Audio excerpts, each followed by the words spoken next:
Okay, it is 6 o'clock. We'll pursuant to Governor Baker's order suspending certain provisions of the open meeting law and imposing strict limitation on the number of people that may gather in one place. Meeting the Berkshire Hills Regional School District School Committee will be conducted both in person and virtual. In-person attendance will be limited to school committee members, superintendent, and business administrator. No in-person attendance and members of the public will be permitted at this time. However, the meeting may be accessed remotely through Zoom and or Facebook. Agenda items listed are those reasonably anticipated by the chair. Not all items listed may be in fact discussed. Those not listed may be brought up for discussion to the extent permitted by law. This meeting is being recorded by CTSB and will be broadcast. The meeting is also being recorded by the committee reporter, other members of the committee, and members of the audience. Minutes will be transcribed and made public once and posted to our website once approved. I will start with roll call. Ann Hutchinson. She was literally right here. Yeah, thank you. Jason St. Peter. Here. Sean Stephen. I know he's here. Yeah. Bonnie. Here. Thank you. Molly. Molly here. Yeah, I'm checking. Yeah. I'm looking myself. I don't see her. Okay, Bill. Bill's not on either. Diane. Corey's here. I can see her, Rich, and myself. So we have, right now, we have 7 out of 10 members. I expect the others will be joining us. So we will go right into the superintendent's report. Okay, so good evening, everybody, and thank you so many people for joining us. One thing for the person at CTSB, can you make John Bruno co-host as well, because he'll present something later. So that's that. Tonight, the bulk of our meeting is going to be around the equity, access, and high expectations for all discussion. But we have a few things we need to address first, and I'll share all of them, and we'll move through them relatively quickly. The first thing is an audit review, then quick updates on vacancies, summer plans, recording school committee meetings, and COVID-19. I think we can get all of that done, hopefully in around 20-25 minutes. And then the rest of the meeting will be on the equity, access, and high expectations. And let me just say, when we get to that part, the administration will make a short presentation. We will take public comment, which, as is our tradition, 3 minutes per person. And then the school committee will then deliberate at that point. And it is my hope that we vote tonight. It's not mandatory. It's the will of the committee. The superintendent has asked us to endorse his plan. We are not in any way forced to do that. We don't believe, but we haven't really looked into it because we know we are going to vote on it one way or another. So we'll start with the business part of the meeting, and then we'll move into the equity. Okay, so just to give a little context, and then Sharon can introduce the folks. Every year we do an audit. It's part of our obligations with the state. They'll share how we did, but we pride ourselves on doing a nice job on the business side of things. And Sharon, I'll let you introduce the team or who's going to share it. Thank you. Tonight we have John, and I've never pronounced your last name, John Jasowitz from Melanson, and he will be giving us a quick overview of the audit from FY20. Yes, thank you, Sharon. So as she mentioned, my name is John Jasowitz. I'm a manager at Melanson, and this was our 5th year doing the district's audit. I will keep it pretty brief tonight. I know you guys have a lot going on, so I thought this was actually a good time to take a little step back. I know a lot of times I usually discuss specific numbers, and I will go over just a couple, but I also wanted to go over the nature and the purpose of the financial statement audit, which includes the responsibilities of me and my staff as your independent auditor, as well as the responsibilities of management for the audit. And then, like I said, and then we'll go over a couple quick numbers. And so the nature and purpose of the financial statement audit, as you said, this is an annual audit that we do. For myself as the independent auditor, it is our responsibility to express an opinion on the district's financial statements. Ultimately, that is what you guys are paying us to do. The financial statements are that of the district while we prepare them. It's all coming off of numbers provided by coming straight from the district's general ledger. So, and it is our responsibility to plan and perform the audit to give reasonable assurance that the financial statements are free of material misstatement, whether caused by fraud or error. So we do not provide 100% assurance. We are not able to look at every single transaction, but we conduct our audits in accordance with governmental auditing standards.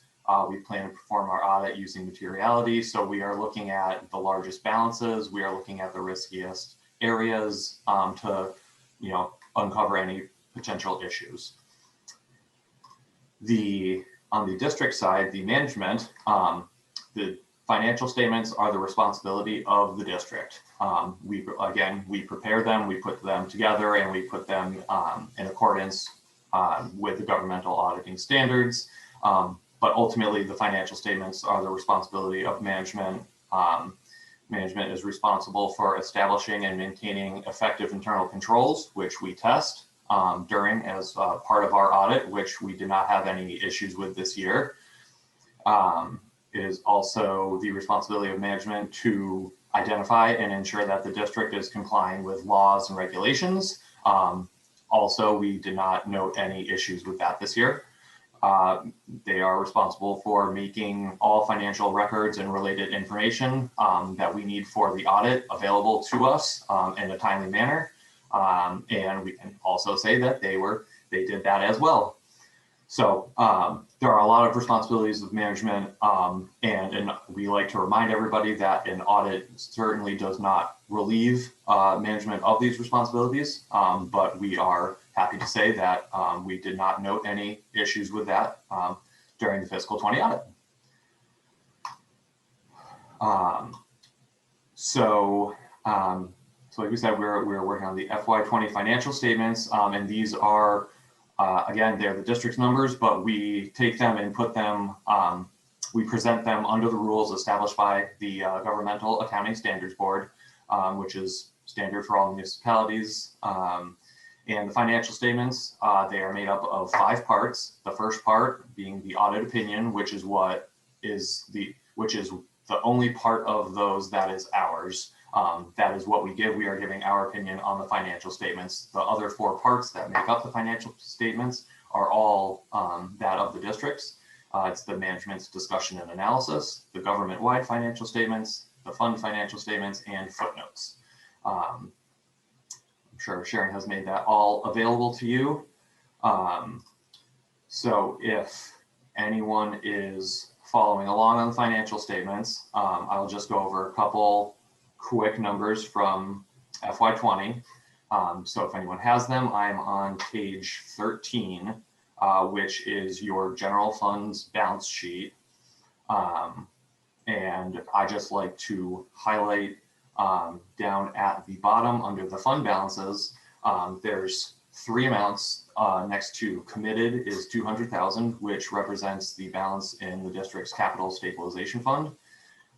There is assigned fund balance, which is 536,000, which is made up of the district's reserve for expenditures and encumbrances.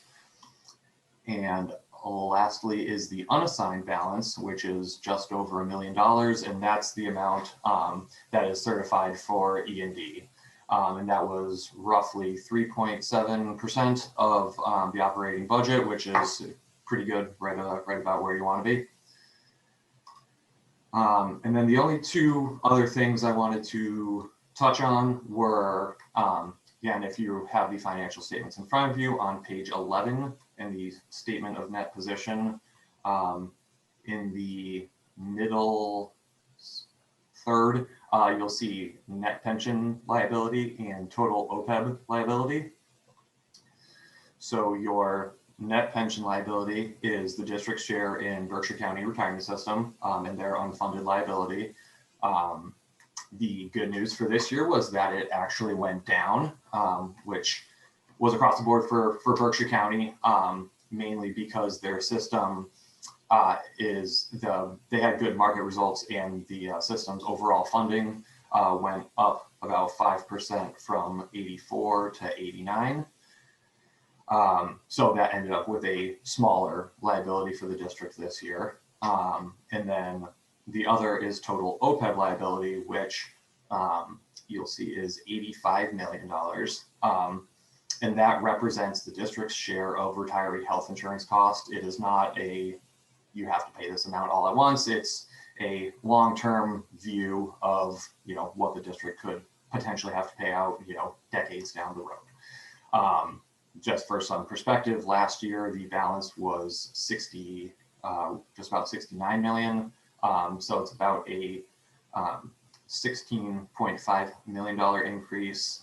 And this was mostly it was a new valuation. The OPEB, both of these numbers, they comes from an actuarial valuation, and they use certain estimates to come up with their calculations. And a lot of the increase was due to the new valuation, and that they had modified some of the numbers that they were using to do calculations, and that resulted in the large increase.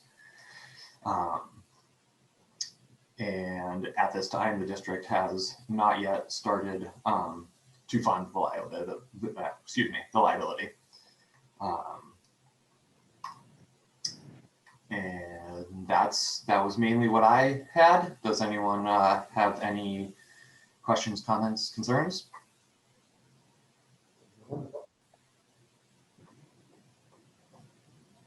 Sharon, do you want to say anything? No, I have nothing to add. I think, as John said, we had a clean audit again this year with no findings. So we were happy to see that. Seriously, that's amazing. Yeah, John, I think we talked about this last year. Usually there's a management letter, with findings. There's none this year. I assume you do quite a number of school districts, schools, and cities. How many end up with no findings? It's certainly it's not a very long list. Usually, a lot of times there are, even if it's a smaller recommendation, we will have that. So there are some others, but no, it's definitely a clean bill of health, and the team in the business office is has a good handle on things. Anyone have any questions? See any? No. Thank you very much. Thank you, John. All right, thank you. Okay, again, thank you, John, and thank you, Yes. Sharon, and your team for working on this. A couple updates on vacancies. So we did a search for a district health and wellness coordinator. We are very close to finalizing that, and likely next week I'll announce publicly who the candidate is, or the person we're bringing on. Special thanks to the group that worked on the search, and the group that did the work that led to us getting the funding from the town of Great Barrington. So that's really good news. I had a very large elementary school principal search committee, 20 plus people, and we interviewed some candidates and also concluded that search. And I'm finalizing details with that candidate and hope to announce that early next week, even though we're on vacation too. So that's exciting. And the third one is the assistant principal search, and we're going to do that in Muddy Brook. but I'm waiting till the principal is on board, the new principal, so that incoming principal can be part of the search. Okay, so any questions about the searches or hirings? One question about the wellness position. Yeah. Since I was on the team that did the interviews, and the question that came up from candidates, and certainly one that I had myself, was just in regards to the fact that it's a grant position right now and funded by grant money. And at what point, I know a while ago when the wellness committee presented to you prior to my being on the committee, there was discussion about the importance of a position like that and how it would potentially factor into a budget. And at some point, does that become part of a conversation to make sure that if this is a position we value, we are? Yeah, I mean, I would defer to Rich as the chair of the finance subcommittee, but probably what would happen would be at a future finance subcommittee, we make a recommendation to put that on the list. There's the possibility the grant may be renewed, and probably around the timing of it, it's due in the summer. We should apply for that first before we go to the finance subcommittee, and then depending on what we hear from that, then also go to the finance subcommittee. Yeah, the timing of this is really good for us because the grant, if we get it again, but the application process is well before our budget process. So we'll know going into next year's budget whether we've been awarded another year of the grant, and if not, then it's the finance subcommittee and the administration will have to talk about it. But I think, to Corey's point, we voted to create the position from an HR position, but every full-time or any position, I think, should now be listed in the budget with a 0 line item, if you want to make a notation of like grant funded or something. Because from my perspective, I mean, I'm skimming through the budget. You always go look at the percentage change on the side, and we're going to start to see that percentage change, maybe 100% change at some point. So it's good to track and memorialize it. So, But I also think that the school. and then we know it from a budget standpoint when it goes away too. Yeah. I think the I'm school not saying it's committee- going to, but if it I think did. the school committee has to make a conscious decision that they want to continue this, not saying they won't. So just because if we get the grant, it is a decision. It doesn't automatically go into the budget. We decide whether we want to continue this position or not and put it in the budget. But I'm thinking even if it's 100% grant funded, we can put a placeholder in the line item budget that Sharon does to show it. It's not even listed there right now. Sure. We have other grant funded positions that are listed in there. Oftentimes we list the whole salary and then, well, Sharon can tell us more that, the grant backs out the salary. My one question about that, and Sharon has taught me this over the years, we put it in the budget. Does that jeopardize some of our grants? Because if it's in the budget, it's the whole supplant versus supplement. Is Sharon still on? We might have lost Sharon. Okay. This sounds like a good discussion to have at the finance subcommittee. Yeah, which it is. Okay. We'll promise you that we will do, and we will let I you just know. don't want to jeopardize any grant positions. Okay. Thank you. So I mean, I think all of those things are exciting and we're making progress. There are also simultaneously a number of teacher searches going on. I tend to be less involved in those. Those happen at the building level. And when they're concluded, I put people on the salary scale, right? So that's happening. But the people responsible for those have been fully briefed and updated on our new diversity hiring policy? Yeah, very much so. Has there been an internal training on that for like administrators or working group or something? We've contracted with a group to help us really ramp up our diversity, equity, and inclusion thing. I think the training will come out of that. So we've not done that yet, but folks are aware. So the next thing on my agenda is summer program plans. We continue to work on that as an administrative team. We're trying to assess student needs and sort of staff availability.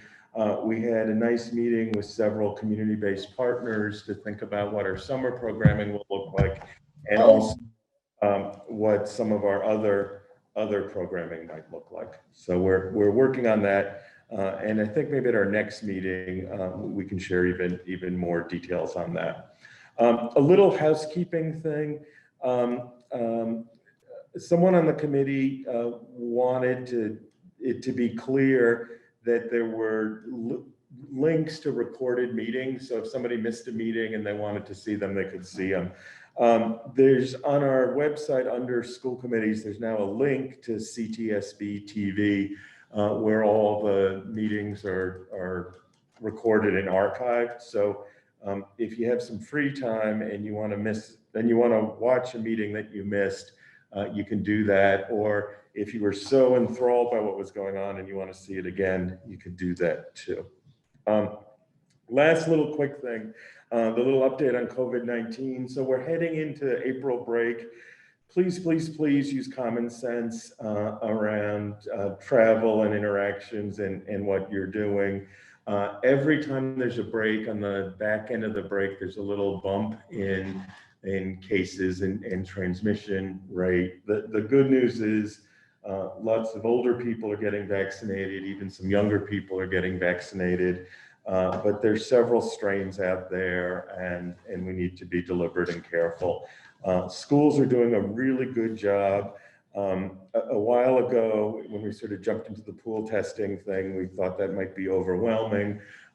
Over the course of maybe 5 weeks, we've done 166 pool tests representing 830 individuals, usually twice a week at the middle and high school and once a week at the elementary school. And to date, and I'm knocking on my plastic table, every single one of those tests has come back negative. So at some point, somebody will test positive, and then we'll do the whole other set of things we do. But for the moment, we're doing quite well. Special thanks to the nurses, our 3 nurses, and the folks from County Ambulance who help with the testing. Any questions about the pool testing? No. One other thing that's nice is the state is extending the funding for the whole school year on that. So we thought we were going to pick it up after April, but the state's covering the funding. So that's good. Good. There's a question. Oh, I'm sorry, I missed it. Erica, you have a question? Yeah, I was just wondering, my son and I actually both got a COVID test yesterday, and we did it at the Stop the Spread where they do the nose swab for you. And my son's been participating in the pool testing, and I asked him if that's the same because the kids are administering it to themselves. Is that correct? Yeah, so the very youngest kids are getting some help, but otherwise kids are administering it, and there are 2 EMTs or nurses from County Ambulance who are supervising it. But it's a different swab type. When you go to Stop the Spread, that's a deep nose swab, not the deepest. And the one they do in the school is much, it's not as invasive. Okay, did you hear that from Ann? I think so, that it's not as invasive. I mean, the one we did was very much not invasive, but it was definitely a pretty complete nostril around the circumference a couple times. The school one, I think, is an even lighter touch.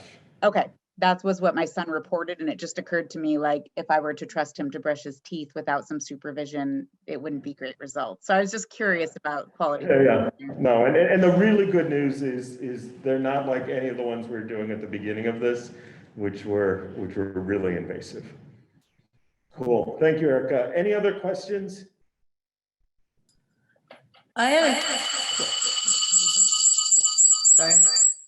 had a question around what the school committee has the authority to do if there was to be an outbreak of some sort, particularly after you highlighted how upticks happen after school breaks. Yeah, it's interesting. If a pool tests positive, or if there are a lot of cases, the first thing I'll do is talk to our school nurses and the local public health nurse, and they start the whole contact tracing thing, right? So who's had contact with somebody for more than 15 minutes at once or 15 minutes in aggregate, and then a whole crazy phone tree starts, and everybody gets called.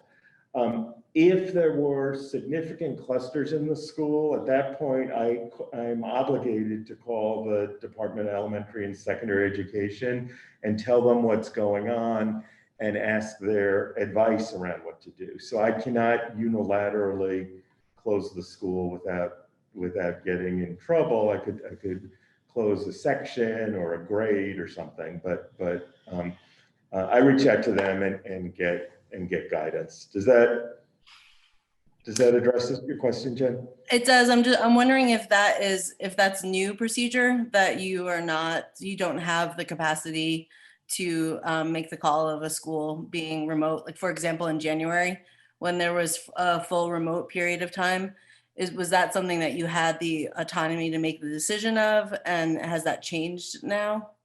Yeah, the commissioner and the governor are very clear that they want people in school, and the guidance is constantly evolving.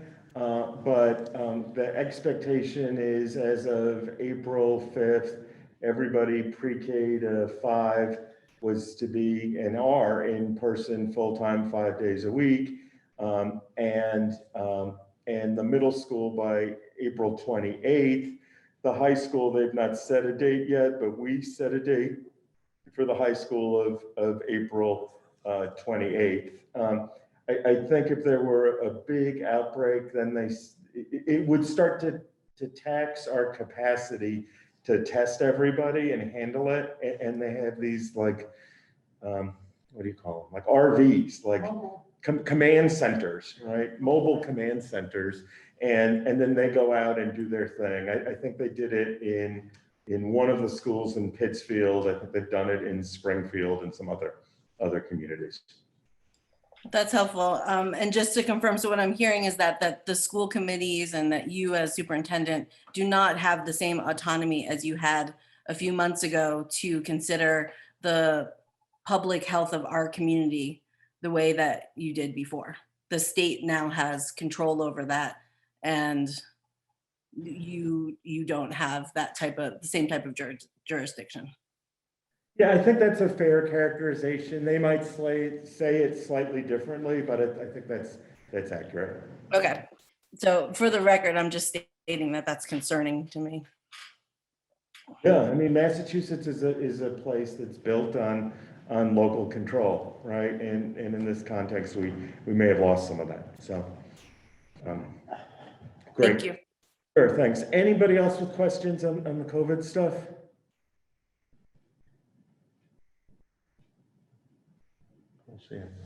Okay, seeing none, I think we'll move on now to this equity, access, and high expectations for all. So as we start, and importantly, there are now 81 people on this call, and the number keeps going up. Some of you have been part of this conversation for weeks and months, and in some cases even years, and some of you are just joining this conversation tonight, right? So I understand that people are coming to this with all sorts of different background knowledge and experience. Some of you attended some of the community forums that the high school hosted. Some of you read our 2-pager. There's a 14-page paper filled with links and other things, and some of you got through that and some of you didn't. So what Christy, John, and I are going to try to do are share, I think, 6 or 7 slides relatively quickly to give you a high-level overview of what our aims and goals are. And then it's my understanding that then Steve will open up we'll open up the meeting to public comments and conversations, and he'll set ground rules around that. But I think there'll be a time limit as he does that. If it makes sense and it's the will of the committee, Christy, John, or I are happy to respond to things. And this is really the bulk of the rest of the meeting, so potentially we have some time to do that. I think, Steve, if it's okay with you, we'll have John start the slides. Christy, John, and I are going to each talk through a couple of different slides.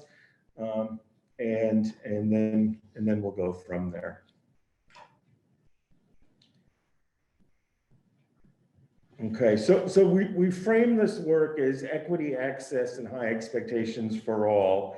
And John, you could go to the next one. So this is our sort of highest level overview in the simplest way we thought we could present it, right? And I'll read them because some people can't see it, and I'll ad-lib a little bit. But all students will have the opportunity to experience an equitable, rigorous, and personalized learning experience. Traditionally, marginalized students will engage in and produce mastery level work at higher frequency. Students will report more positive feelings about school. Post-secondary graduates will hold the skills, habits, and dispositions necessary to continue on their post-secondary path. Students will become engaged citizens in their community, and teachers will build a greater sense of collective efficacy. Okay. John, you could go to the next one, and I think, Christy, are you speaking to this? Yes, I am. Thank you, Peter. And before I dive into this, I do just want to echo some of what Peter said.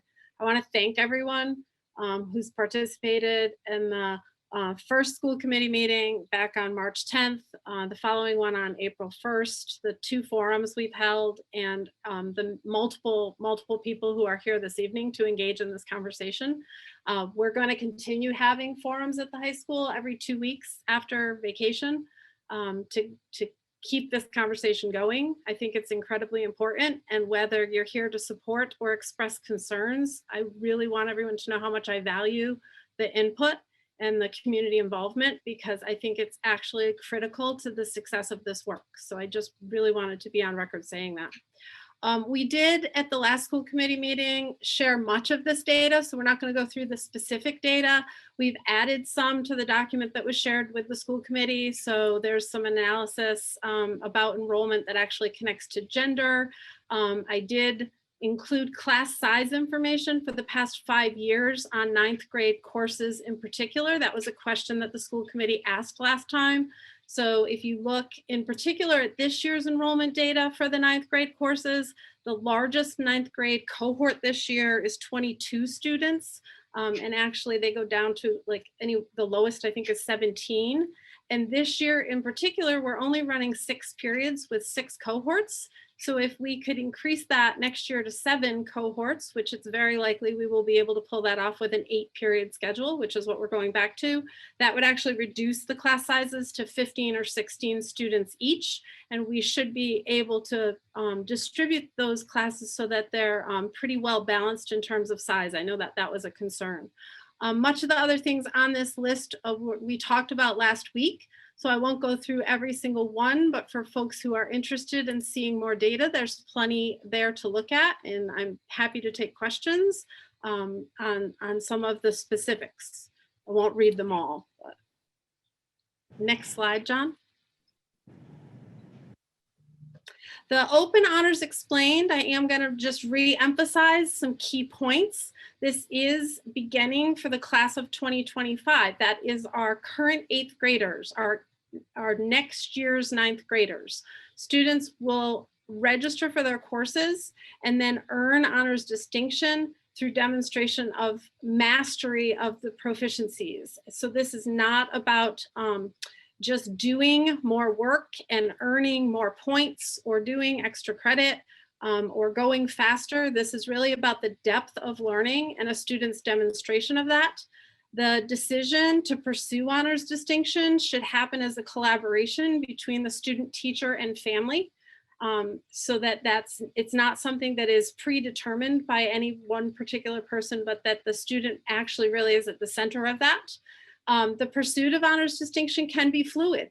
So a student can start their path towards honors distinction, and if the work and their ability to demonstrate that mastery becomes challenged, they still can continue in their coursework and they demonstrate their proficiency maybe at a lower level and earn their grades the way that they do, and it just will not reflect at the end of the year because that's where the reporting will happen on the final report card and on the transcript. Likewise, if a student doesn't think they're going to pursue honors distinction and then they continue their work throughout the school year, and the teacher notices or the student notices that they're actually really excelling in the content, then they could actually earn the honors distinction. So that is a plus of this system, we believe. Honors distinction, based on feedback we've received, we originally proposed that it was not going to be weighted. We have changed our minds on that, and it will carry a weight of 1.1, which is what our current honors courses are. The major change is that right now we have a standard level course and a CP level course in terms of weighting. So some courses are weighted at 1.0 and some are weighted at 1.05. And that's pretty confusing because things like band are weighted at 1.0, but something like some of our art courses are weighted at 1.05. So we're trying to fix that. And I'm going to now turn it over to John.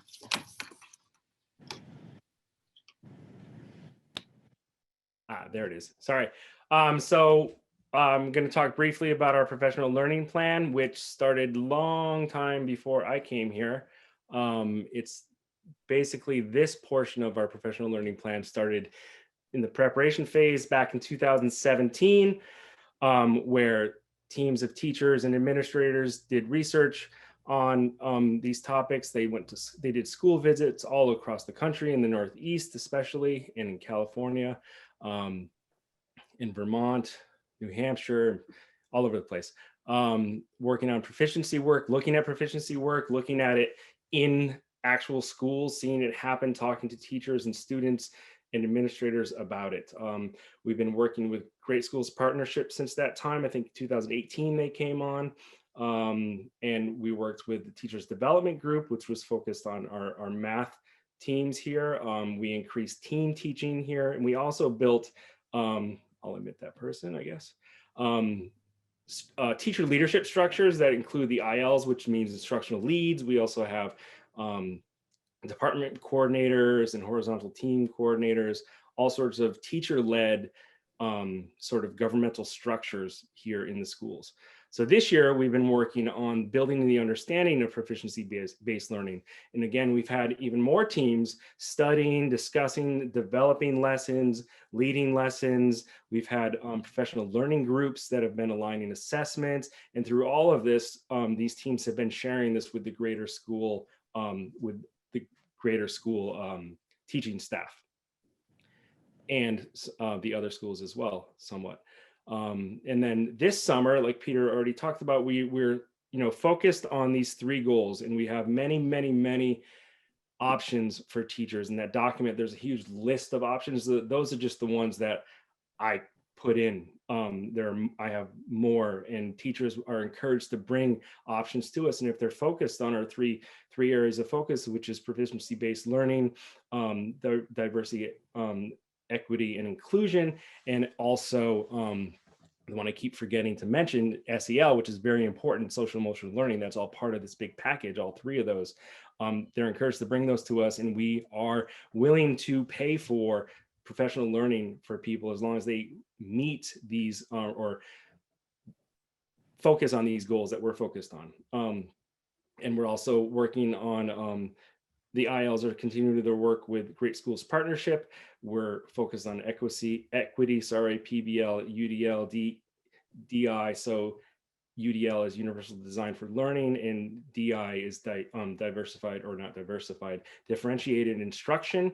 And we will also be encouraging folks to work on building curriculum. So all these things are options. No one's being forced to do anything. We have this ruler training right in the beginning, which is really important. That's out of the Yale School. Yale, is it the school study team? Yeah, childhood study team. Thank you. I always get it wrong. And that's a really great, highly recommended. Many of us went to a Castle training this year, and that's one of the top rated SEL programs in the country. And it provides us with almost unlimited tools to embed SEL throughout our school culture. And this is a multi-year contract we have with them to build our SEL structures here, which is another one of the areas of focus that's built into this whole program. Next year, we enter the implementation phase. So we continue to building these leadership structures. We continue to work on proficiency-based learning across the schools. We continue to work on habits of work in mind. We continue to work on advisory and designing all these structures, and continue to engage the community in development of the portrait to graduate. And we will be focused on data, which I'll get to in the next slide. And through all this, we're going to be continuously sharing this. Like Peter and Chrissy said, this is our 6th meeting on this, and we will have many, many more meetings. We have many more already lined up for the spring, and we'll continue this community engagement. And then we look at metrics in our data cycle. So our data, there's a lot of data in that document. We didn't put tables in because it would be a 300-page document. It's all links. We're looking at MCAS data, the P&A survey, STAR 360, SAT, AP. We're looking at class enrollment, referrals that Peter Falkowski talked about in I think our first or second meeting. We're looking at student attendance. We're looking at postgraduate outcomes. And we have many older and newer tools that we're using to look at this data. We have the Panorama piece, which is just amazing, highly recommended. And that helps us develop our SEL surveys, but also helps us to analyze those surveys and within Panorama, as well as an MTSS system, which is a multi-tiered system of support, which is going to help us across schools organize a system of support for students that has teams of teachers working to help students in a holistic sense. We also are engaging, we have Performance Matters, which is another PowerSchool platform that is basically a data warehouse. We put all this data in, and it helps us to sort through it and use it in more meaningful ways. And through all this, we're going to be using an evidence-based analysis system, like mentioned in the document, DataWise out of Harvard, which I'm very familiar with and use in multiple schools. And then, so the metrics we're going to be focused on are the cross-section of honors candidates. We're going to be focused on student perception, engagement, and motivation, which the P&A survey and the Panorama surveys are going to give us a lot of info from or about. We're going to focus on teachers' ability to address wider range of student abilities. We're going to focus on overall and subgroup student achievement, and we're going to focus on college acceptance and post-secondary outcomes. What we're talking about, open honors, is one tiny little piece of this giant picture that we're planning here for Berkshire Hills. So I get to conclude, and I like the way this one got titled. Didn't think the R.S.D could get better. It will. This is really the highest level summary of this. We're hoping to be more equitable, rigorous, and continue to create and sustain personalized learning experiences. We're going to have an emphasis on college, career, and life readiness, engage the greater community around the portrait of a graduate, and continue to shift, adapt, and respond. It can sort of all the potential data points, all the metrics can get overwhelming, but we're asking to engage in something that's meaningful and impactful, and in exchange for that, we're really willing to hold our own feet, and for the school committee and the community to hold our feet to the fire, to demonstrate that this is really working, and in places where it may not at different points, to make quick and thoughtful shifts to really set it up and to ensure that it works well. So that's really it from us, Steve. And we're happy, and sometimes you like the school committee to talk first, and then the public, or the public and the school committee. We're happy to do it whatever way you. Yeah, we'll start with public comment. Just raise your hand through Zoom, and you'll be recognized. You have 3 minutes. State your name and address for the record. And okay, and just while people are getting ready, if you don't use Zoom a lot, in the bottom of the toolbar, there's reactions, and if you click on that little smiley face, then you can click the button that says raise hand. Okay, and eventually those will pop up, and then say who you are and where you live, and we're eager to hear you and to respond to what we can. Go right ahead. Don't be afraid to be the first. Everyone will get a chance one time to speak. Sure, it's so. Okay, Sherry, let's start with you. Thank you. I'm just getting up to speed on this whole concept. And my challenge has always been with the public school system, if that's the choice you make for your children, that we tend to teach to the middle. And, it's exciting to finally have children who are of high school age. So Dylan is a senior now, and it's a bit of a bust of a year, but he's learning to fly planes. So at least he's he's learning something new this year, which is very exciting. But I have two more children, girls coming up. One's already there in ninth grade now, Erin moving into 10th, and then Megan coming up. So she's Megan in 8th grade now, moving into this program.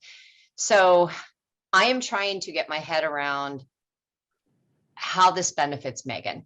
And I don't mean to just focus on my kids. And I know all kids, we're all on a spectrum, right? And, through elementary school and middle school, we've kind of, I am blessed with healthy children who operate on the upper end of the spectrum and have long, conceded to the fact that a lot of resources are spent in different places, middle to lower end of the spectrum. And this model sounds like we're sliding back to that same. I've always asked at every level with my kids, of my teachers, challenge my kids, bring them up, hold the bar high.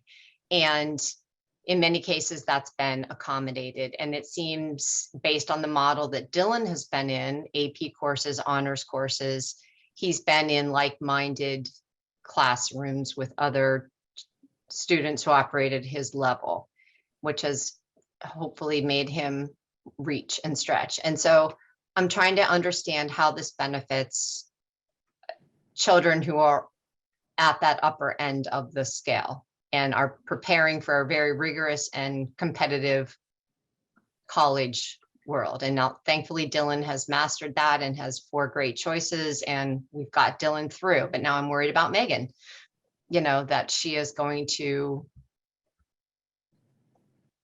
she herself is worried. She's like, Mom, we recognize as students that everybody operates at a different level, and those who are not maybe as operating at her level are going to be frustrated, and she's going to be frustrated because she's going to be waiting for other people to catch up with her. So how does that benefit Megan, this program? Thanks. Christy, would you like to speak to this one a little bit? Yes, I would love to speak to this. I think there's a few things about what you said that that are actually part of the reason I believe in this so deeply, and it's because of how even I'm really trying to choose my words carefully, because I hear what you're saying, and we all want the best for our children, right? We all want the best for our children, but the fact that there's a perception that some students are able and other students aren't, and we should separate them out and label them, is part of the problem. I didn't say that, just No, I didn't say that. And like I said, I'm trying to use my words carefully. Well, right, because if you're in the professional world or you're anywhere, certain people have elements about them that they move forward quicker than others. We're all born with our own disposition, and we all operate at different levels. I'm a financial advisor, have my own practice. I operate at a certain level, others don't, right? And as a result of that, I get to a certain place that maybe others don't.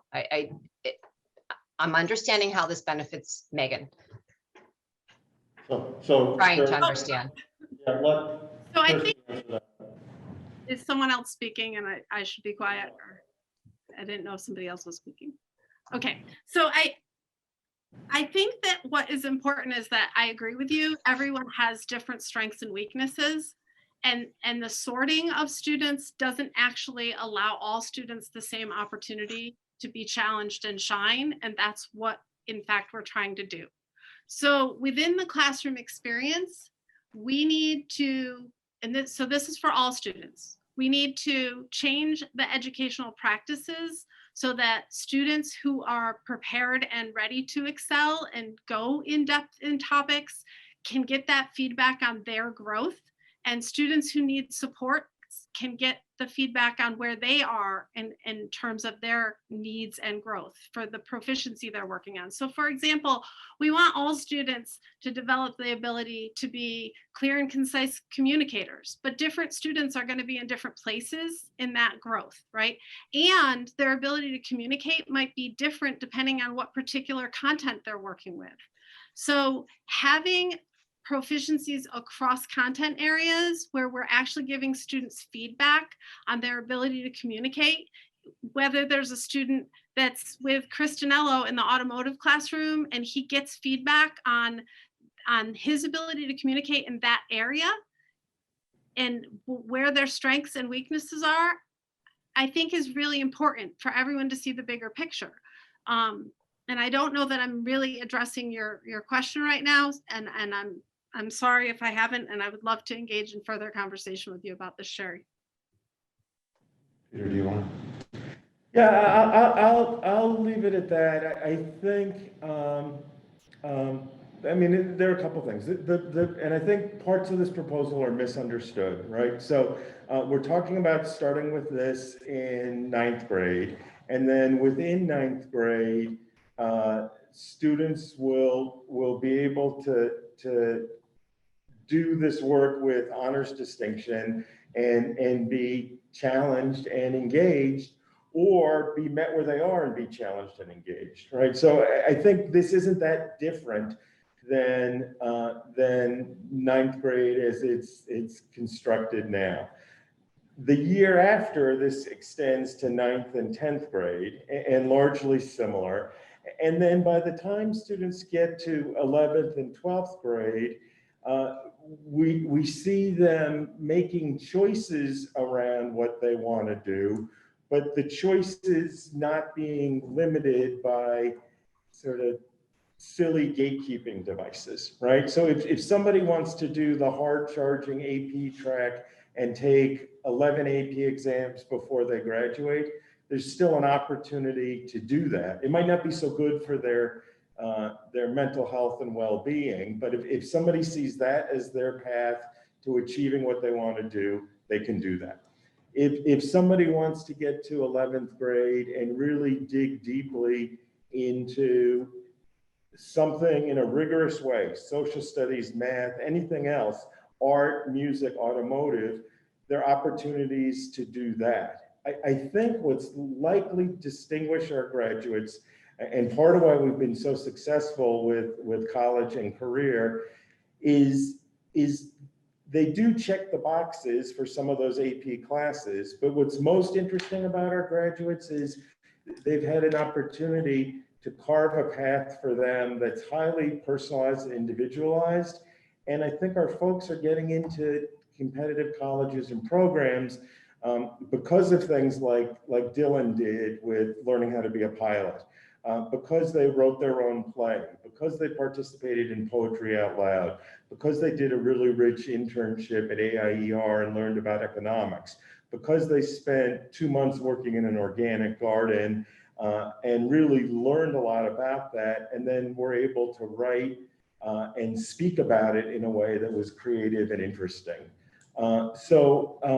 I, like you, I've got an 8th grader. He's going to be a 9th grader this year. I have high expectations for him, and I think he can work in this system and continue to grow and be challenged. John, did you have anything to add on this one? Or okay. So Sherry, either Christy or I will give you a call tomorrow and talk in some more detail about it. The next hand, it's definitely not. Hold on, hey, Peter, can I just say, can we have people say their names and where they live? That's what I asked them to do, yes. All right, so we need to do that, and if we can cut off once the question is asked or comments have been made, can we just Sean, I'll run this and we'll let people speak so that they feel like they've been heard, but we won't go too long. Okay. So the next one's listed as Stephen, but I think you're not Stephen. So just introduce yourself and where you are, and we'll go from there. And you're muted. Hi, Christina Kissel, Great Barrington, Calista Hill, Great Barrington. I think one thing I'm not understanding, so I just have a recent graduate, I have a current 11th grader, but I have a 7th grader, so she's the one that I'm concerned about. What barriers currently exist for the students who are seniors, juniors, sophomores, and freshmen who this program doesn't affect? What current barriers are in place that don't allow students who are not the quintessential honors students to take honors classes that such a program needs to be instituted? I think I'm not understanding why they can't take classes unless their choice is not to. I had the same concern as Sherry that this program is going to be geared more towards teaching to the lowest common denominator. And if a child has propensities to be an honor student or a high academic achiever or a high achiever in general, that they are now going to have to seek out and create their own programs and in order to demonstrate what these propensities are. Okay, thank you. Peter, do you want to address that? Yeah, I mean, let's start again with Christy around this and sort of some of what we're working on, and then I'll talk about it a little bit on a higher level. Christy? Hi, Christina. Thank you for the question. I think there are several issues internally in terms of our structures about how students enroll in classes, and there's a whole system at work, and I'm not going to fault anyone for it because it's just the structures that we have had in place, right? Where students very early on, actually often before they ever even get to high school, are already kind of pre-sorted. And then the ability to unsort themselves, even if they want to, is incredibly, incredibly difficult. And it's more difficult for students who have to jump through hoops, because we do have hoops. So for example, if I'm a student who's in a college prep course as a freshman and I want to take an honors course and the teacher doesn't necessarily agree with my choice, I sign up for the honors option, and then I get sorted back into the college prep option. And then I'm told by my guidance counselor that I have to get a form that I have to bring home and have my parents sign off that they agree that I can take the honors course that the teacher hasn't recommended me for. And that's just the process we have in place. So there's a lot of gatekeeping around that. And the other piece, which I don't think I addressed well with Sherry, so I'm going to try to take another swing at this, is the underlying messages to students when we have labels for them.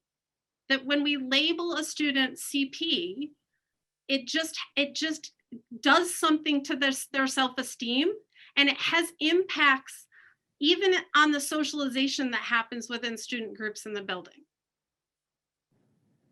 Okay, but now you're still creating a program where if a child wants to participate and receive honors distinction, that they have to go through the same hoops. They have to get their parents to agree, and the faculty have to agree that they are capable of achieving that level. That's one, but also two, then you're also, how is having this separate honors distinction not making those same students who are not attempting the honors distinction, how is that not affecting their social, emotional, educational experience?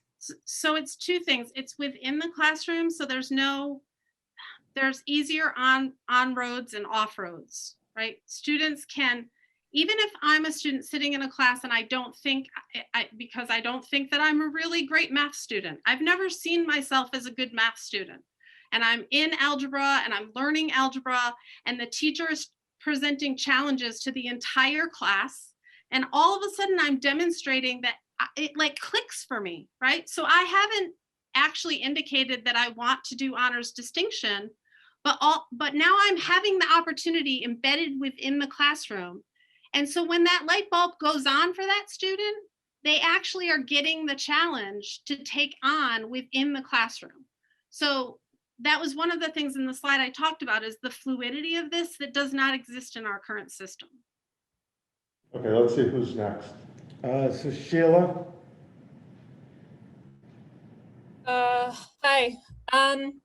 So I come to this question from a few Name and different. address. First, can you hear me? Sheila, can you just tell us your name and address for people who don't know you? Sheila Clary, 2 Water Street, West Stockbridge. So I come to this question from a few different perspectives. I taught at Monument for a year. I taught college prep level 10th grade English. And what I found is that my students actually weren't grouped by ability so much as by social class.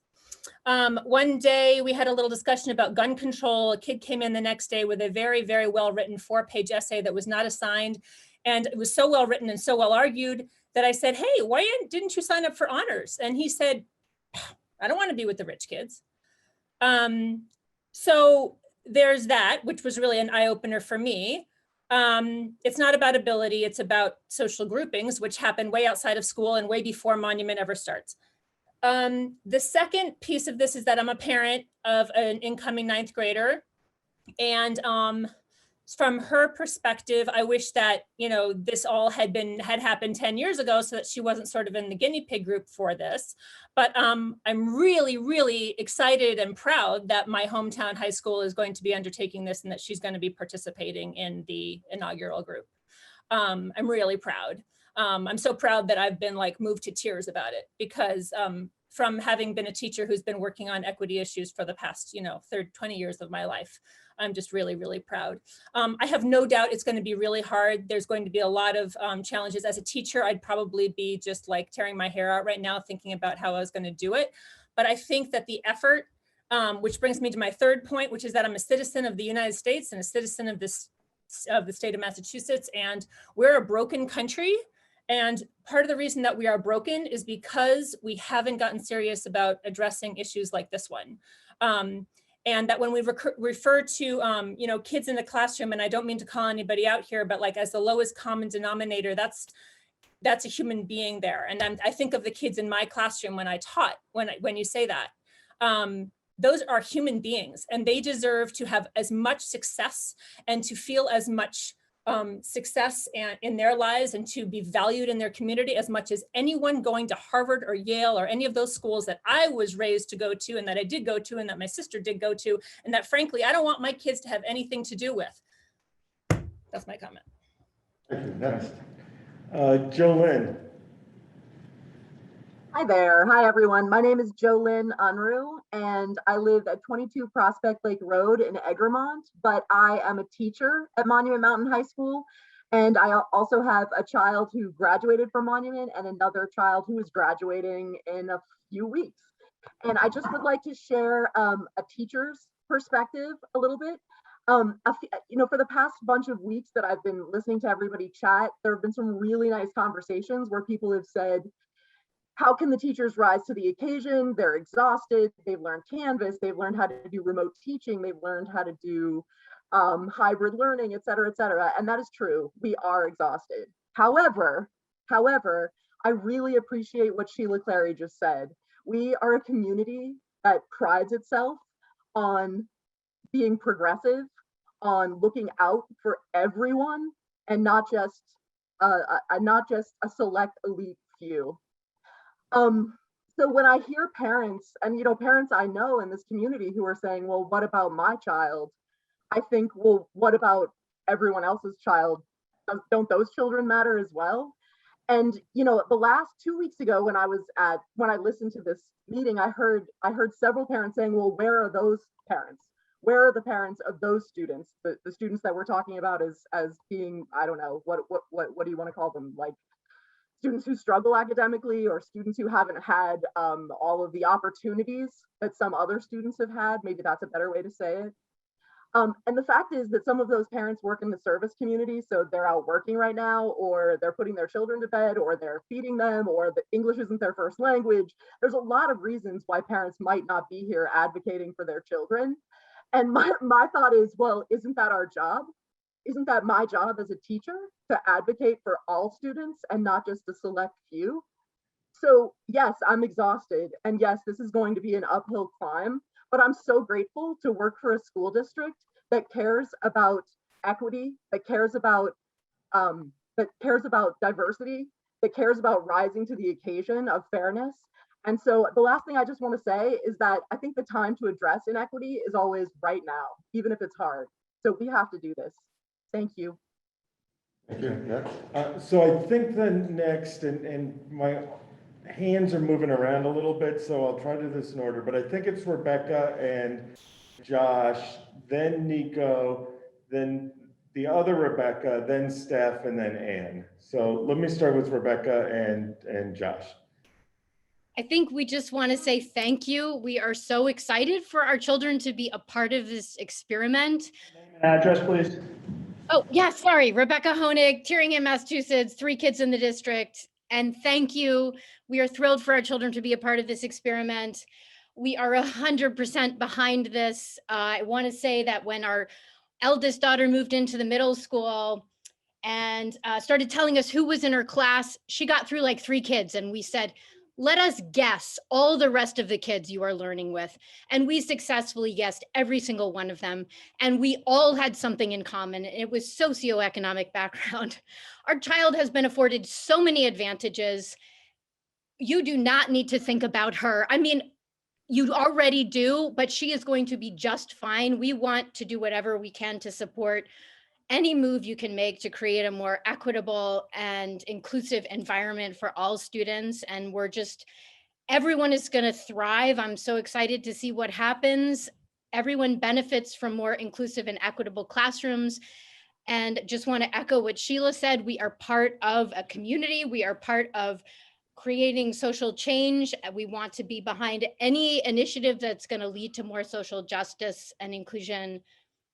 And so thank you, and let us know how we can help. And I would just add to that, there is a lot of data that supports the idea that a kid like ours will actually will not be harmed by this, might do better in the sense of a particular kind of academic achievement, but there is the broader sense of what our kids who maybe are higher achievers or however you want to label it, will benefit from not being tracked into a particular group. Education, I think that the trick with these kinds of debates is that we have the debate on a very narrow set of terms, and education at its best is extremely holistic, and it is about learning in lots of different ways. And we deeply feel that this proposal is going to take a more holistic approach to education for our child, for our children. Thank you. Thanks. Again, and sorry if I got people out of order. Sometimes people move around, but I'll go to Nico now. Thank you to the school committee, to the educators who are here tonight, to the entire community. Yes, I'm calling in from 211 West Lanvale Street in Baltimore, Maryland, originally 45 Church Street, Stockbridge, Massachusetts. I graduated Monument Mountain in 2016. So just thank you to everyone who's on this call right now.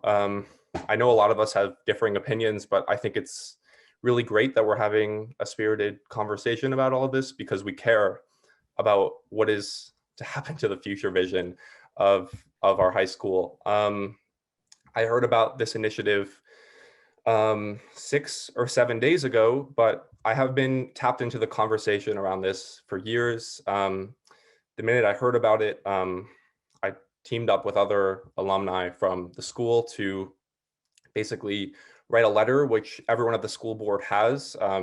If anyone wants to see this letter, they should contact members of the school committee and they can share that with them. But in a few days of circulating this letter, we got over 40 signatures. I think that reflects just how many alumni support this proposal going forward. And I really I know there's a lot of literature on this subject. I know there's a lot of data on this subject pointing to how this vision can really benefit all students in a really equitable way. But I just want to speak to my experience as a student at Monument, to the experiences of many of my friends, peers who come from different backgrounds, who are doing a number of things right now, as to just how the system in place right now only did work for a few, disproportionately so. It worked for me. I was an honors and AP student. Many of my friends were. To the points that were brought up, yes, this also reflected socioeconomic standing. And I think it looking back, I don't know why this conversation wasn't being had sooner. I just want to reflect some of the comments that were sent to me by other alumni of Monument, just to share their experiences as students who were in the building not so long ago. One student said that they were an honors kid and had a friend who received a concussion. This friend was then put into standard level classes and felt a very deep sense of shame and ostracization, knowing that the classes they were put in were seen as lesser. This proposal has my backing, has the backing of dozens of other alumni who have seen this in the past few days. I guarantee if there was more time that we were circulating this message around, if they had more access, you would see this more.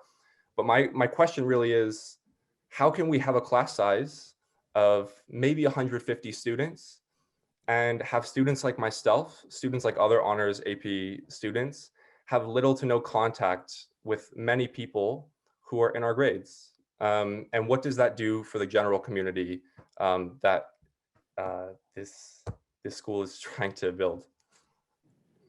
Thank you very much. So I think the next one is Rebecca Kane. Thank you. I'm at 1305 Swamp Road in Richmond. I have two daughters in the school who are currently in 9th and 12th grades. So I understand that this new concept won't affect my kids directly, but I just had a question. I did write a letter to the school committee outlining some of my concerns, but I have a specific question with regard to STEM classes, which often have a different curriculum. You know, the honors class and the non-honors class move at a different pace. So it's not a matter of having different conversations or looking into depth of the information, but rather moving forward through a curriculum. So I'm wondering how that can be accommodated, especially we've already had a reduction in the time spent for the higher level science classes, which I'm very disappointed about, that the honor science classes are being designated for 1 credit instead of 1.5 the way they used to. And that's already, I think, creating some difficulty with allowing the students to really explore those hands-on labs and you know, the excitement of making things more interesting. So now I'm wondering, not only do we have less time for the exploration in the labs, but now we're also going to have some difficulty getting through a curriculum, because you don't want to keep moving forward in the class if there are some students who are having some difficulty with the concept. So how will this system accommodate for a different curriculum? Thank you, Rebecca. Peter, do you have- Again, Krista, I think it probably makes sense for you to start talking about it. It's a good question, Rebecca, and I think part of it is around shifting the way we teach, not compartmentalizing sort of lectures from labs, but doing them in a more integrated way. But Christy, have at it. Thank you, Rebecca. It is a great question. As a 27-year veteran in the math department of Monument, I feel like I can actually speak very well to the question around science and math curriculum in this new proposal.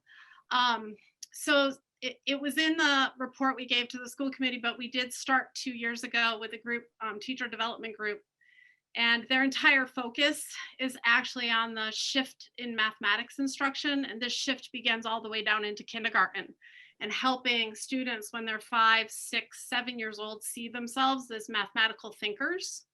And what that actually means and looks like is the teacher moves that teachers have to make in the classroom to develop engagement around math and science conversations, and also the habits of mind that students need to have in order to be successful mathematicians and scientists, right?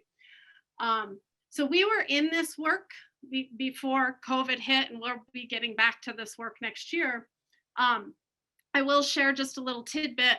The teachers were very hesitant to get involved in this PD. I was director of learning and teaching at the time, and the math department in both the middle school and the high school, and the teachers at the elementary school didn't quite understand why we were targeting math, except that maybe because I was a math teacher and was then the director of learning and teaching. And like, did we think they were doing something wrong? Were they in trouble? And none of those things were true. We just really want to shift to best practices. And that's what these folks do, is help teachers shift to best practice in instruction in mathematics. And the teachers engaged in a 4-day seminar, because that's how the group begins. And then every few months they do what's called a studio cycle, where the coach actually comes in and coaches the administrators in the building, because it's important to do any of this work well that PD isn't just a one-off, which is so often how schools do PD, that we teach teachers something and then we expect them to do it and implement it and we think it's going to go well, and that's not the case, right? Administrators have to be bought in, administrators have to support the teachers, we have to give feedback, and so we had to get coaching in this. And then a teacher had to be chosen as a studio teacher, and they lesson planned with the coach together. And then the next day they did the lesson, and the entire group of teachers observe, and then we debrief it together. And there was one experience at the middle school that I will literally never forget, because it was with a group of special education students in 5th grade. And the studio teacher planned the lesson, and the coach encouraged the teacher to do more difficult content with those kids, because she was planning something really simple, really basic, because these are the special education students after all, right? And so we all were observing, and it was a fractions lesson, and the content presented to them was much more difficult than anything she had ever done. And the conversation those students had, and their ability to actually discuss and learn the content, we all left, our jaws were dropped open. And that's exactly the point, that we need to expect more from our students, and they can do more than we let them, right? They need the right supports. Certainly the teachers need to learn new instructional strategies and different assessment strategies. Yes, but that's exactly it. We have to do that. And I think that we can. I think that the teachers in this district are certainly capable of it. I believe in them. The other piece, I just wanted to address the science thing, because I think it's important. There's this perception that we cut the lab time in science, when what we did was we shifted our schedule so that all classes could have blocks. And I believe blocks are important for science labs, but I believe they're equally important for art classes and for woodshop, and even for a math class. And our old schedule did not allow for that. So that was a trade-off we had to make. And I actually think it's better for all students in the school. Okay. Yeah, thanks, Christy. So the next on my list is Ann Danello.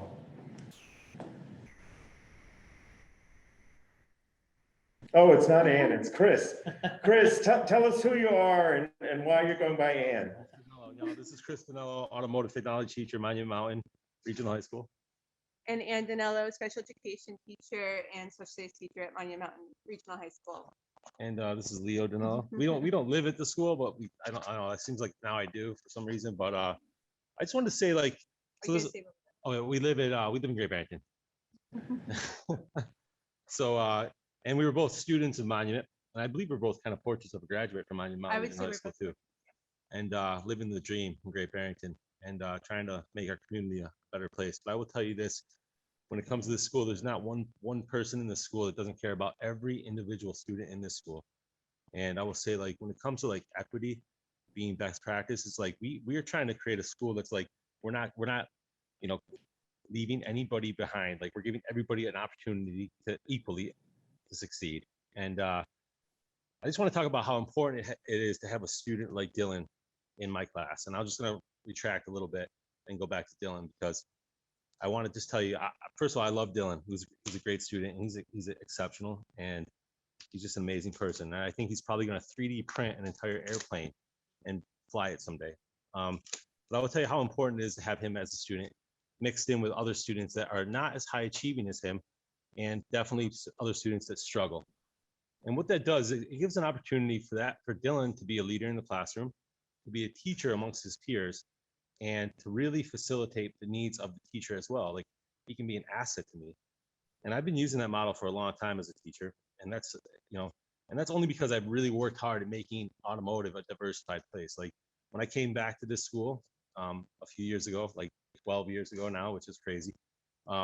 Automotive was like this place that was limited to only students that were like struggling, or maybe they were sending these students that kind of didn't fit in any other place to auto.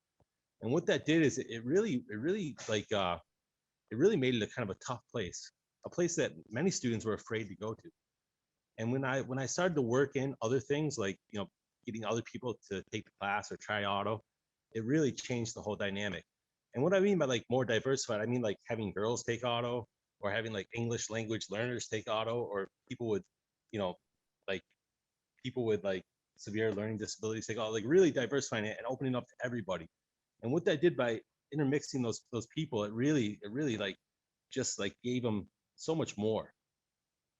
And it made my program just so much better. So it made my, as a teacher, it was just amazing transformation.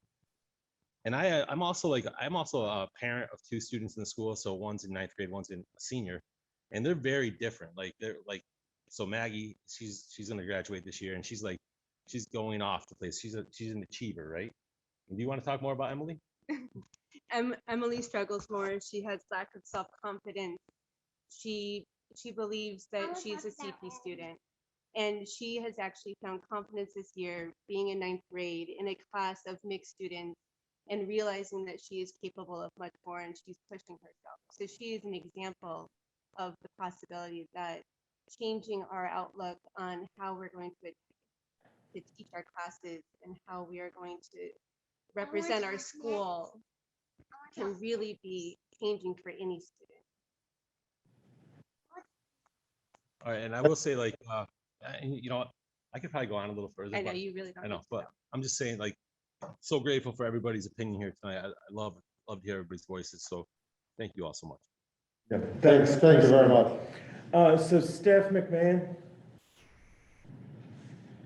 McMahon, sorry. Hi, my name is Matthew McMahon. I wanted to speak up. And this is Stephanie. Yeah, so we're at 98 Gould Road in Monterey, Mass. We have a student currently in Monument, and we have one possibly coming up soon. So we're familiar with the school. Both Stephanie and I are former students. I graduated in 2000. I just wanted to represent a voice of somebody who was in some of those classes, the foundational classes or the standard classes. And I found it to be very othering, and it was really difficult to experience going through and knowing that my entire education hinged on my limitations. And that was a very clear message. And nobody said that. The teachers at Monument were always wonderful and always giving, but the framework that everybody had to work within dictated that sentiment. And it wasn't until I left Monument and went out into the world, I realized that I actually had an incredible capacity, that I did have intelligence, and that I could use it. And I've gone on to use it. I've taught myself chemistry in order to operate within my field. I've been able to learn a lot of different things, and it's had to be self-driven.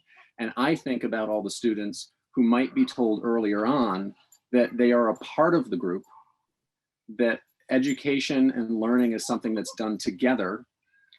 And I hope for my kids that that's a message that they can get, because I did not get that message. And I've made it work, but not everybody does. Not everybody has the resources or privilege that I have to pull myself up and work with others to get to where they need to go in life. So yeah, I wanted to chime in with that. I think it's a really important thing to consider. It is hard to change. It is hard to set aside privilege when we have it, and it can be scary, but it's really important, because giving up privilege isn't really giving up, it's sharing. And I think that's something that I hope to see Monument starting to do. Great, thank you. So the next one is Paige.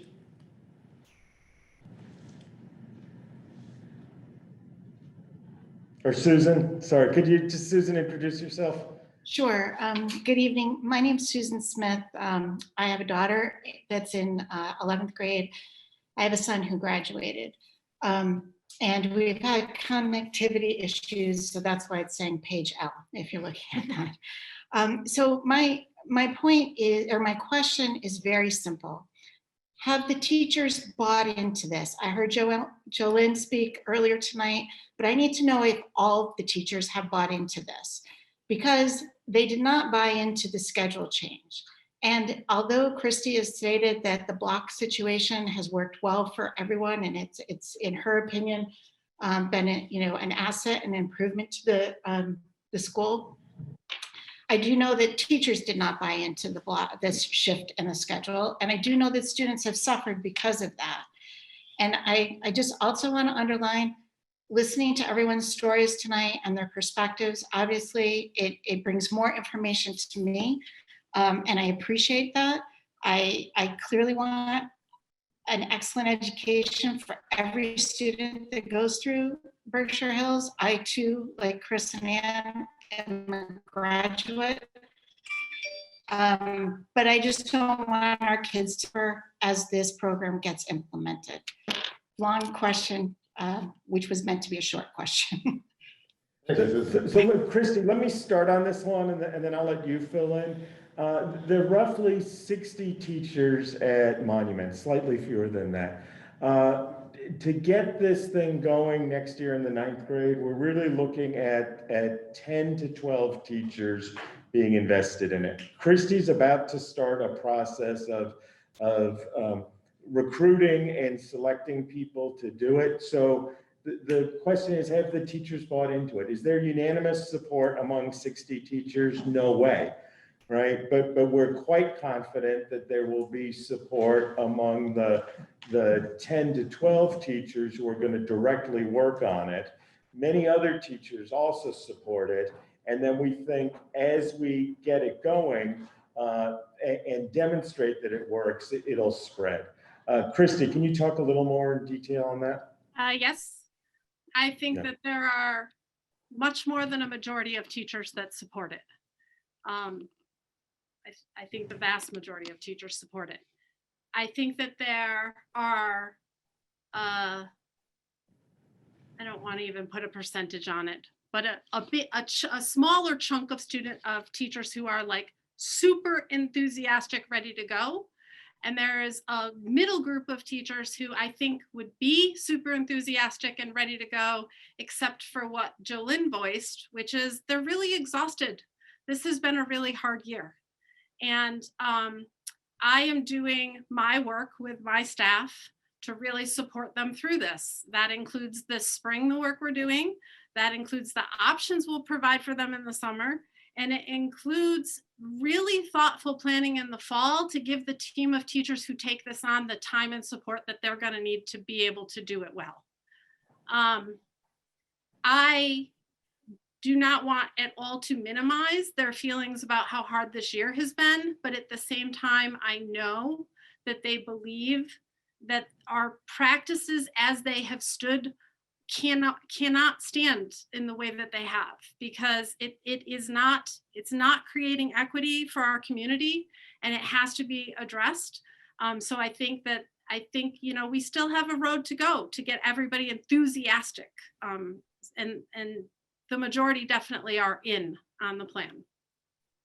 Thank you. Thanks, Christy. So Catherine Elliott. Hello, good evening. My name is Catherine Elliott.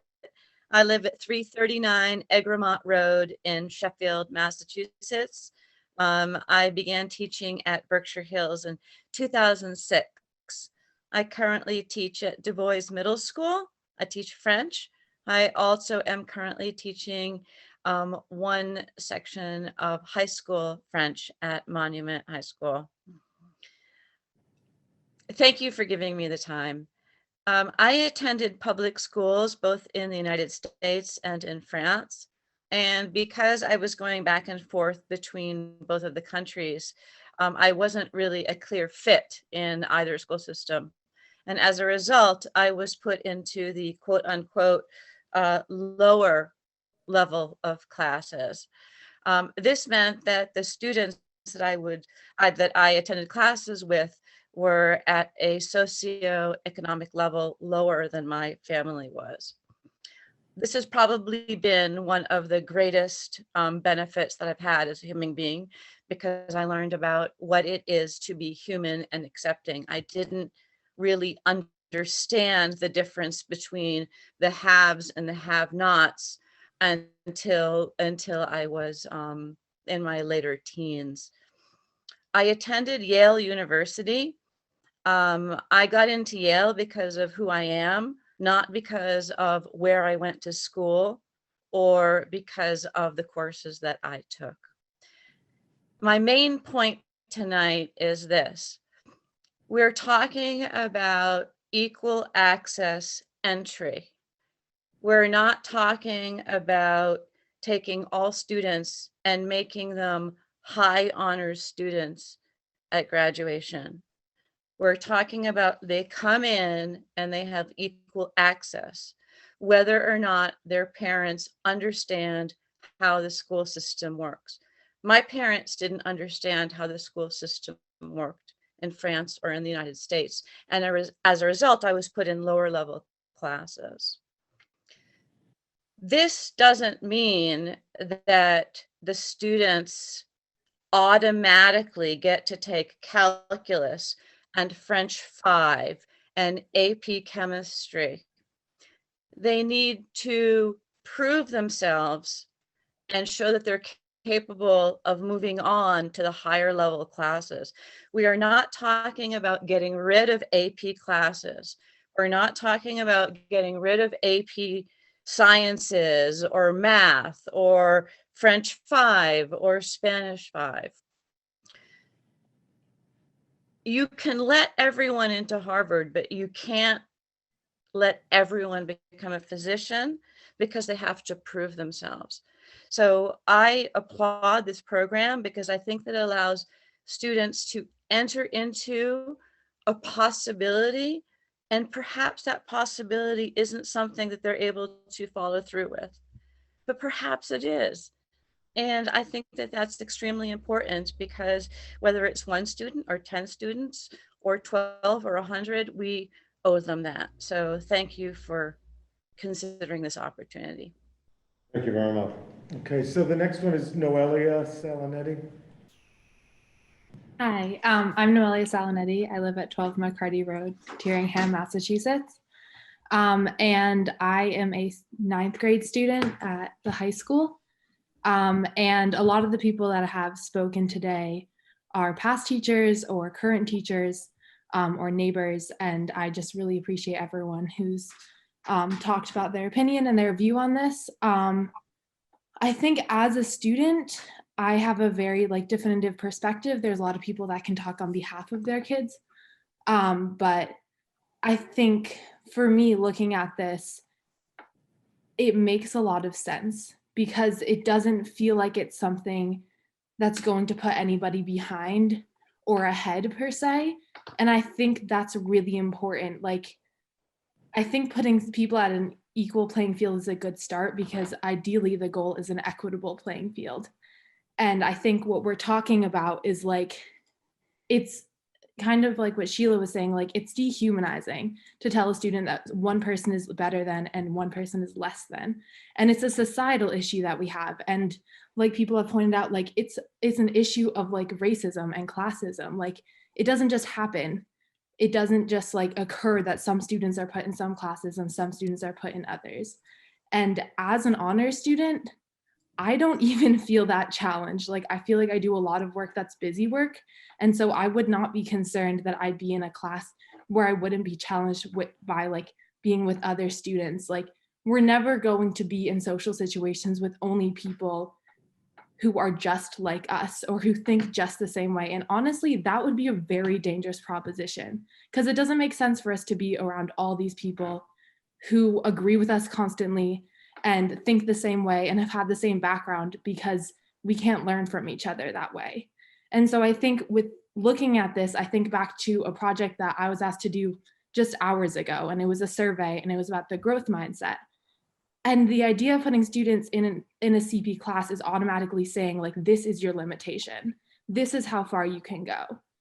And it's the same thing with honors. It's like, this is how far you can go and you shouldn't fall behind. And every time I see an assignment and it's like CP extra credit honors like required, I feel like it's dehumanizing and I'm not the one being dehumanized. And so I think to look at all of this just on the basis of like, what does it mean to have a society based on choices instead of on limitations? And what does it mean for students to be able to advocate for themselves and learn that skill, to be able to talk to their parents, to be able to talk to their teachers and be like, I'm capable of something. That's a really powerful lesson, to be able to tell someone else that you're capable. And so I think using that growth mindset, like if you're going to be teaching students that they can become smarter and they aren't just not good at math or not good at science, then you have to be implementing that too. You have to be giving them opportunities to see for themselves that they aren't a bad math student, that they aren't a bad science student. And I think to me, that's just affording everyone the ability not to prove themselves, but to be themselves and to see that they aren't just their limitations or the tag that someone puts on them, but they're who they are able to make themselves to be. And like, there's so much privilege that it takes to be at the higher level of something, or to just be asking, what about my kid? And so I think what it means is like, what does it mean to be talking about everyone's kid, not just your own? Or like for me not to be just to be talking about myself, but about my peers and the friends and the people that I can't be friends with because I'm not in any classes with them. I wouldn't know them. And so I think it's a powerful and an important proposition to consider that everyone has the right to be able to show and be who they're capable to be, rather than who someone else has decided they're capable of being. Thank you very much. Thank you. Erica, did Erica talk already? No. Yeah, I am so sorry to be following Noelia. There is no way I could even come close to that. That was amazing. I just had a few things to say. I think Madame Elliott's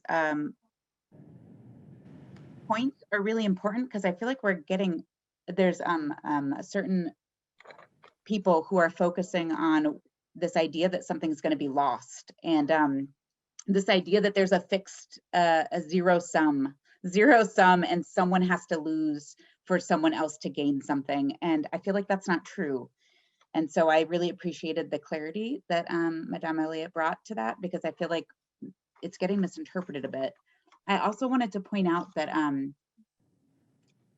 this isn't a brand new idea. I mean, I believe that the people presenting the idea have said this before, but this isn't being sprung on us. This is something that has been in the works for a few years now. And I remember in the fall of 2019, going to the school advisory council meetings with Ben Doran and having it was already the portrait of a graduate, the proficiency-based learning. This was already in the works, and we had opportunities to be part of shaping it even then. And obviously COVID and the pandemic kind of threw off our community conversations around it, but it didn't throw off the district from moving forward with their plans. I went to a really, really bad high school in rural Central Florida. It was horrifying. And I still managed to go to a great college, and I still managed to consider myself a lifelong learner. I feel like those of us that have,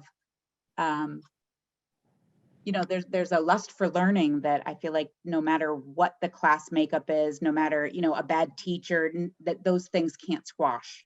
So I think some of these high achieving students that parents seem to be worried about somehow losing out, I feel like that's super, I just feel like I'm not worried about those kids. I feel like those kids are going to succeed no matter what. I spent a few years subbing in Southern Berkshire, and I had a long stint subbing in the remedial math. And I could not believe how much the guys in this class were just like, they had given up. They were 15. They had no expectation except for like how to try to maneuver another hall pass out of me, but they were intelligent guys. Like, I've seen what they've done since they graduated. I think they're 30 now. You know, they're in their late 20s, early 30s. These are smart guys, but the system had given up on them. And so they no longer even expected anything of themselves. I had this great idea of this quote by Martin Luther King Jr. "The time is always right to do what is right." But I'm not going to leave on that note. Instead, I'm going to leave on a note of a movie that I recently watched with a group of friends, The Breakfast Club, which I hadn't seen in 30, 20, 25 years, something like that. And it's just really hitting me how, like, yeah, The Breakfast Club is super outdated, and we watch it and it's painful to see how like stuck in these roles kids were, both socioeconomic, but also scholastically. And I think a lot of us as adults, we grew up where, sure, maybe that's like an exaggeration of what high school experience might have been like, but I think many of us probably had high school experiences, those of us 40s and higher, had an experience where that was what high school was like. You got slotted in a spot, and both socially and academically, it was really hard to get out of that, or you wouldn't know other people. And I think it's easy to perpetuate the same system even when it's broken. And I think the time is right now to make this change. And I'm really supportive of it. And I appreciate everyone who has spoken out. Okay, before you go ahead, for those who still have your hands up, we'll recognize you, but we've gone about an hour and 10 minutes, and then the school committee still has some deliberation. So Peter, please recognize anyone who has their hand up. We'll go through that. Okay, Rachel? Or it's two of you. The single name. It's on Rachel. I'm Dave Edson. We live at 246 Park Street in Great Barrington. Our daughter is in pre-K. So we are thinking long-term about this, and we're really honored to be a part of this conversation, as this is still an extended part of our community. I also teach middle school. I currently teach at Indian Mountain School in Lakeville, Connecticut. I teach humanities, science, and I direct theater productions for 5th through 9th grade. And I just want to give some perspective about how people learn from a teacher's point of view. I also just want to point out something kind of obvious. We right now as a community are having a meeting all in one place. Peter did not break us up into breakout rooms and say, okay, the smart people go over here, the high achieving people here, etc. We're all having a respectful conversation. We're all learning from one another, because this is how life works. And nowhere else in life, other than in some schools, do we divide people up that way. So as a middle school teacher, I am tasked with the challenge and honor of differentiated learning. I do a lot of project-based learning, and when I put groups together, I do this very carefully. Any teacher here will vouch for that. You think very carefully about who's in what group and for what reasons. We're playing to everyone's strength, and we're also acknowledging that everyone has a challenge, and that diversity comes in vast, vast forms. Diversity is diverse. This includes neurodiversity. This includes emotional IQ. So I could have somebody who's dyslexic, who might, by some standards of a school, be put in a different or lower functioning, struggling group who has incredible insights onto something in current events, or writes some beautiful poetry, or there's so many different ways that a kid can succeed. And it's up to us teachers to create a culture where everyone has that opportunity and everyone has that voice. I will also say that someone who attends a lot of professional development about diversity and equity issues that are run by BIPOC voices and queer educators, all of them, in my experience, are saying to knock these walls down so that we can create opportunities in school that are more like life, so that we can all work together, so we can all learn from each other. And I have found over 20 years of teaching that it produces incredible results. And every kid feels like they succeed. And they are often challenged in ways that might not be set up by some sort of core standards of what measures intelligence or success. Would you like to say anything? No, that's great. Thank you. Thank you very much. So the next is Ariel. Hi, thank you. Ariel Pink, I'm in Housatonic. Thank you so much to all the parents' voices that I'm hearing. It's just, as a teacher, I'm a teacher, I'm a special education teacher at Monument for the last 3 years. I have 3 children at Muddy Brook, and I'm a 2001 graduate of Monument Mountain. And I know there's a couple of my classmates here tonight as parents also. And I just wanted to say, like, when you're thinking about this and you have fears over change and you're saying, what does my child stand to lose from this? I really think it's more of what can your child stand to gain from this? We know as educators that one of the most in-depth displays of learning mastery is to be able to teach another person. So having students of varying levels in a class helps all students, and it changes the model from the teacher being the gatekeeper of the knowledge to a community of learners who are working together and can learn from each other. We want to produce students who have diverse perspectives and can empathize with people who aren't sitting right next to them and exactly the same as them. And just to clarify, in this, you don't teach to the middle. That's not how it's done. There's content and you teach to get your students from where they are to where they need to be.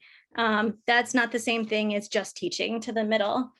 And I've been to a lot of the forums and just listening to what I'm hearing is that there's a lot of like, where are these other parents?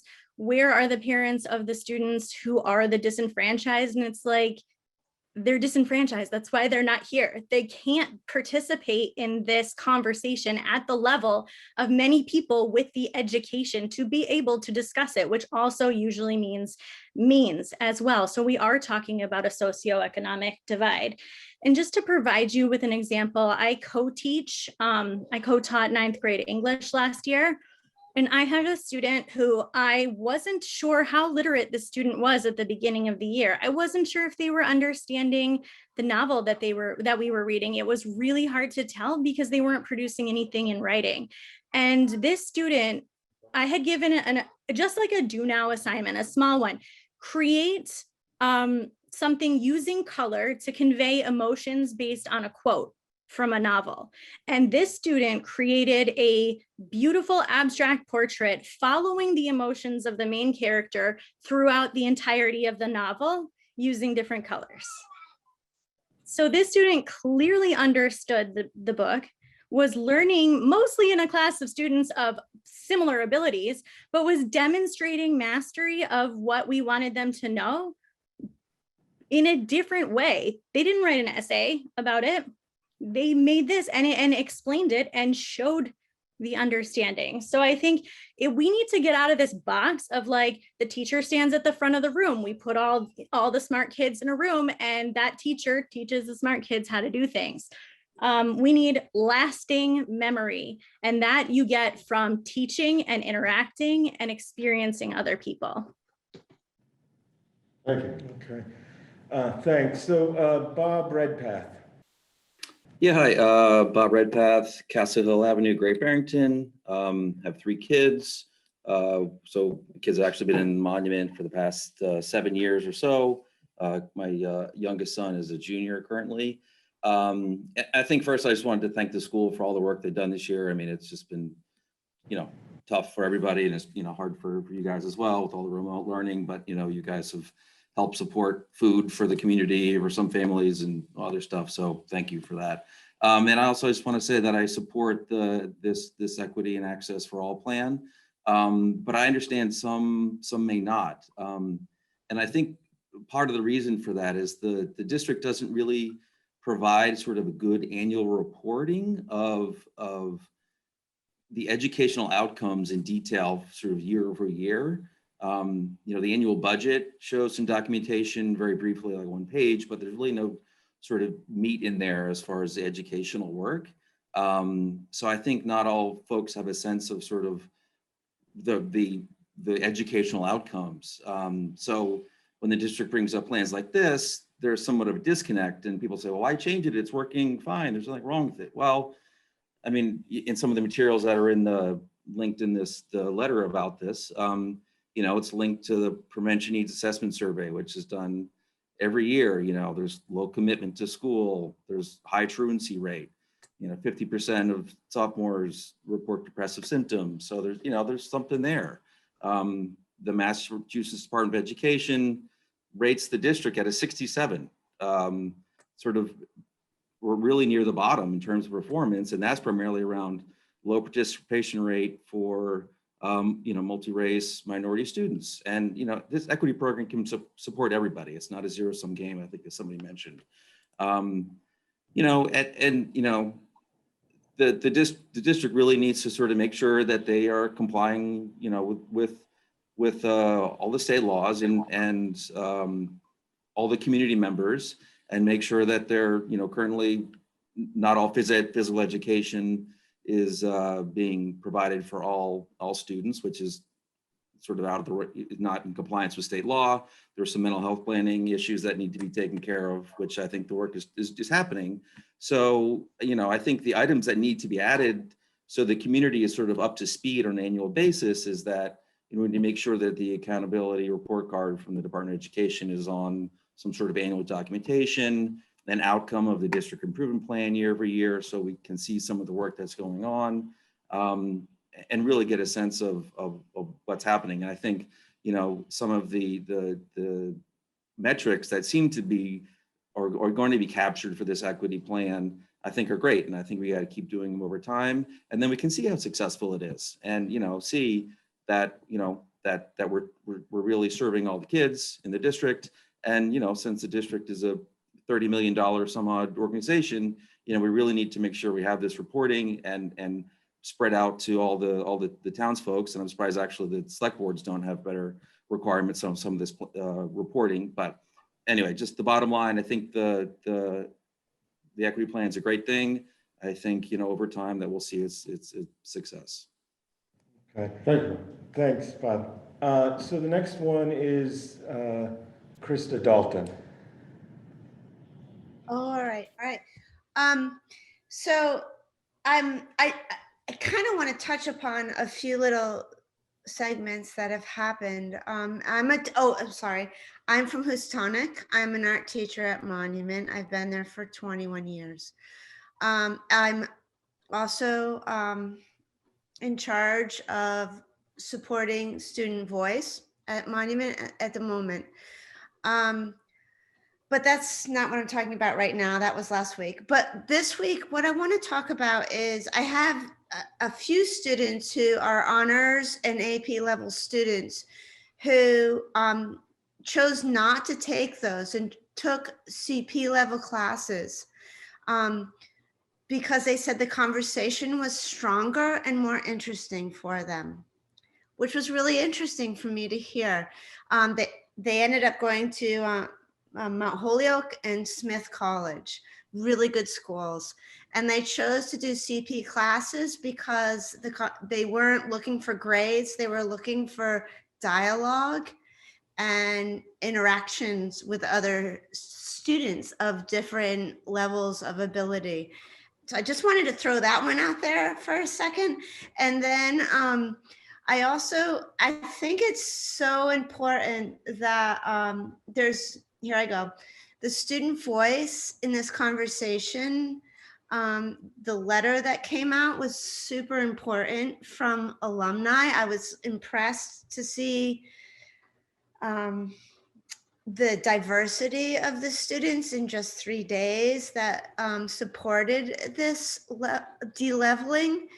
And I think as a community and as a school and as a teacher and as probably an administrator, that if we were to like join in and work on this as a group, it would be really phenomenal of what kind of community we could support. And I'm excited about that. And I hope you are too. Thank you. Thank you. So I think we're down to 2 people. We'll go to Brian first and then Sherry. And Sherry, you spoke once, so I'll give you like a minute. You started off, I'll let you have the last word. So Brian. Okay.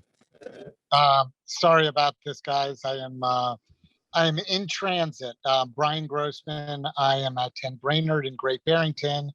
The first thing I'll say just on this conversation itself, it is great to hear from so many people in this conversation. I know a lot of these school committee meetings are smaller, and I think it's really important for parents to speak and to hear from these different perspectives. So here's my overall perspective on this. And I know, Peter, you said before, you really want parents to hold your feet to the fire on this. And I think this is really important here. And people have termed this many things, an experiment. The bottom line on all of this is a dramatic departure in a lot of ways from what was done before. And we don't know how it's going to work. And I think it's really important for us to be able to measure this. And, I would ask this, and Peter, maybe you can answer this question. When we decided to change the structure, eliminate the lab time in certain, what were the results of that? And then I'll also ask this question.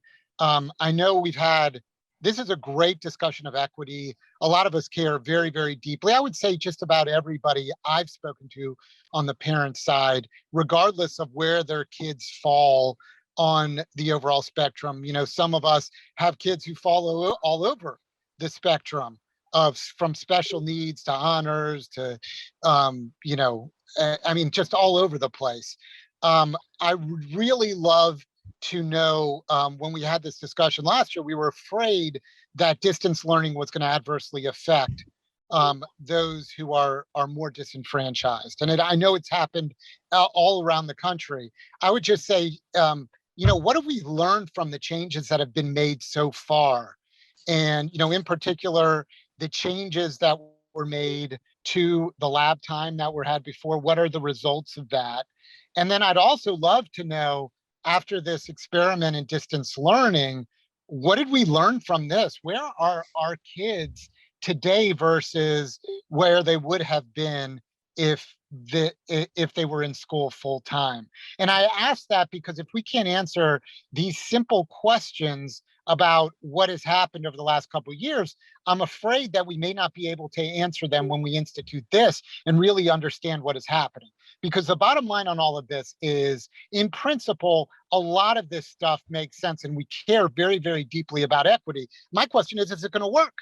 And do we have the systems in place for us to understand whether or not it's working? And I'd look at the changes that have happened most recently and what we can say about that. So Peter, I would love to hear a little bit more about what we've learned about what's happened in the last year and a half and how we can make sure that we're measuring this in a way to figure out what is working and what is not. Yeah, so I can speak to this a little bit and quickly and have Christy maybe clean up what I leave unsaid. I think that there's sort of three things that I see. So as Christy explained at the beginning of the meeting, the shift in time to create bigger blocks that resulted in losing some time in science, but gaining time in other classes, I think in simplest terms, was a little hard in science, and particularly for at least one and maybe a couple of teachers.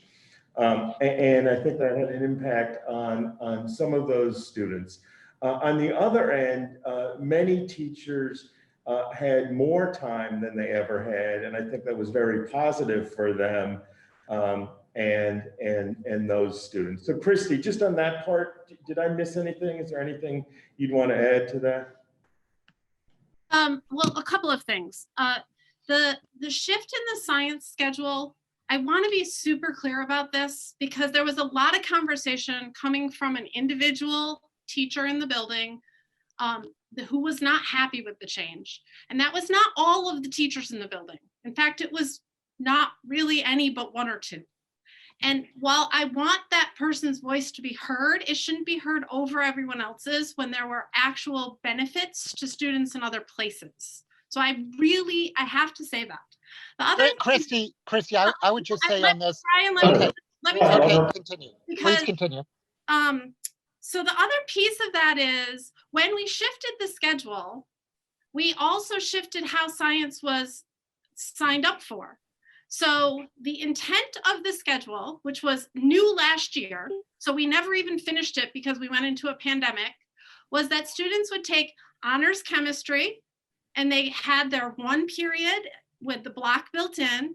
And the second year, they got 2 periods of AP chemistry. So they actually, over a 2-year cycle, were going to have more time in their chemistry than they would have otherwise, except we had a pandemic. So it never got to happen. So to ask me like what the results of were that, I can't answer that question. So then the second question was, or the one that I am keying on is, where are we now in the context of the pandemic and how do we know what's going on, right? And we're hopefully at the tail end of the pandemic. And we've had ups and downs. For the first time, we did a big internal assessment throughout the district to get a sense of where people are, but we had never done that assessment before. So it's the baseline of where we're going. So I think before the end of the year, we'll check in on that again, and then I can. And then I can tell you some more about it. The third one was, and I'll try to capture this. Really, like, how do we know if we do this it'll be good, and what are some of the metrics around that? And we've tried to articulate that. The other side of the coin is if we don't do anything, and we're aware of all the ways that we're not serving many students, to continue to not take action, I see it as a problem, right? So we're in the process of setting up benchmarks and outcomes around how can we monitor this going forward and see is it doing what we purport to let it do. But if we do nothing, then we continue to serve the top 30% highest achieving students very well, and maybe a subset of kids with special needs, and we continue to not meet as well as we can the needs of many other students.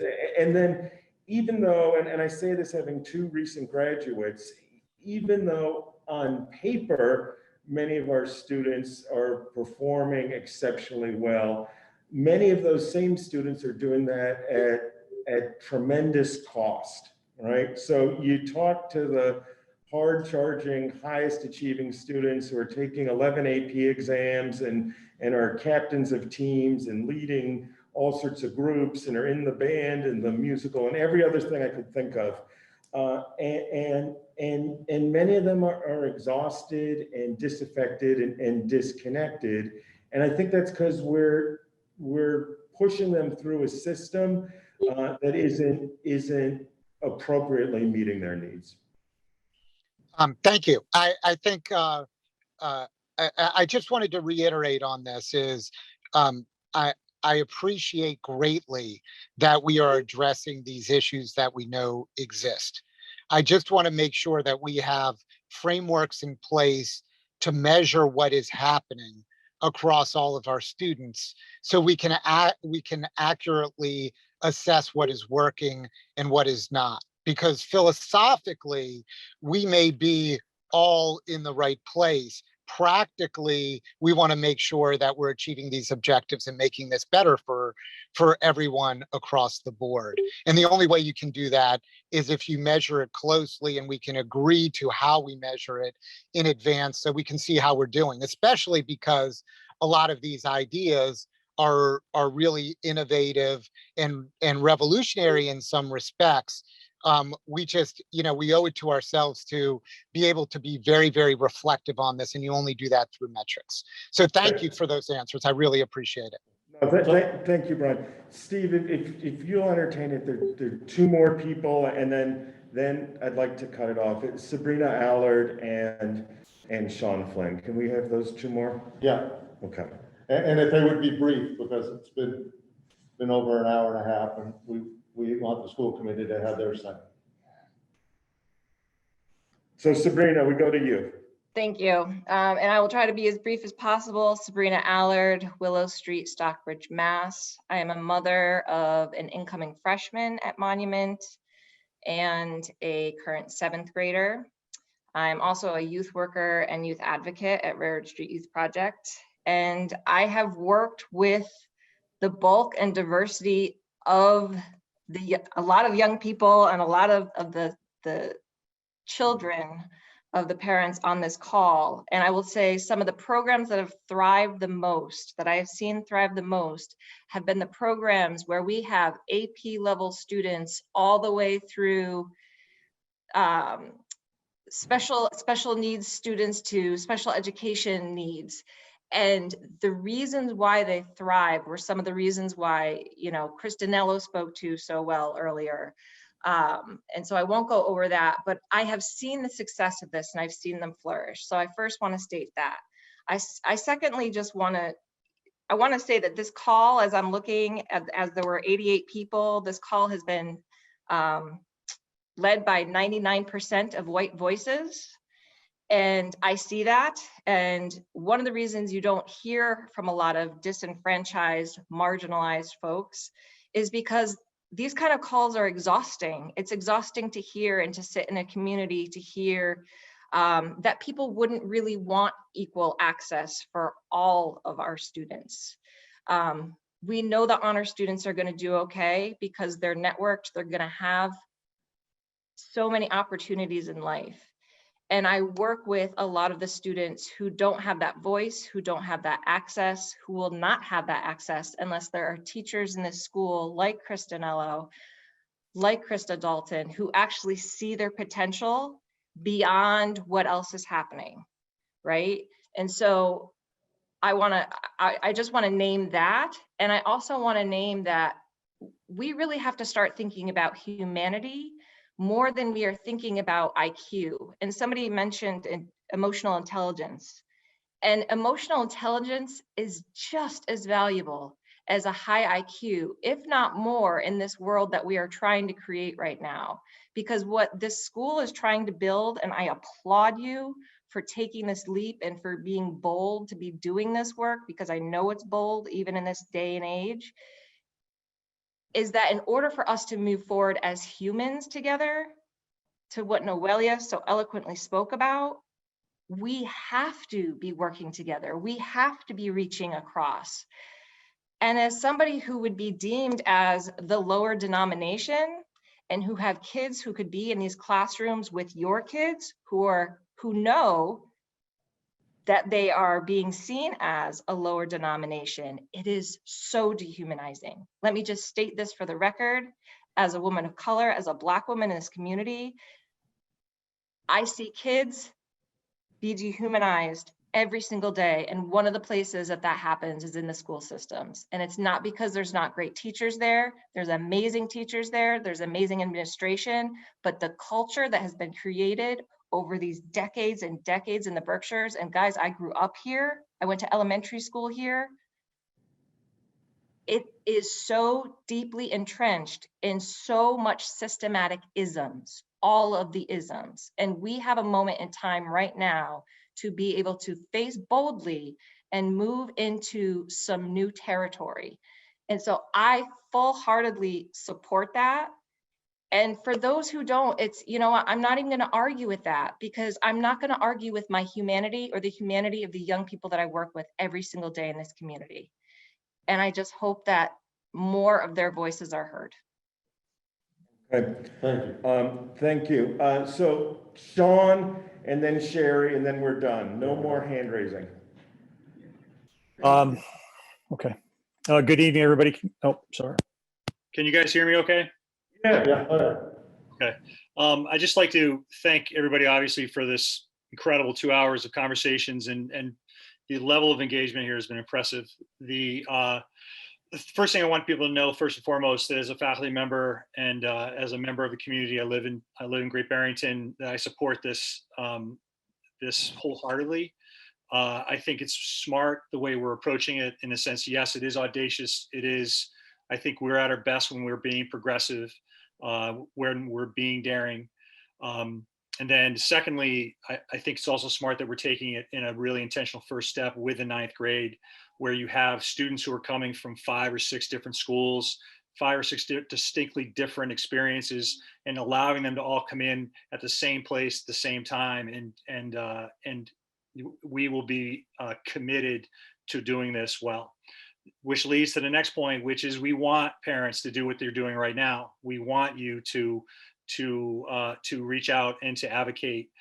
We'd like to have ways in which we're doing it more intentionally for all parents, so that there is an opportunity for all parents to feel like they have a voice, and there's a platform for them to reach out and to be part of their kids' experience from day one, and that they're in partnership with us on this.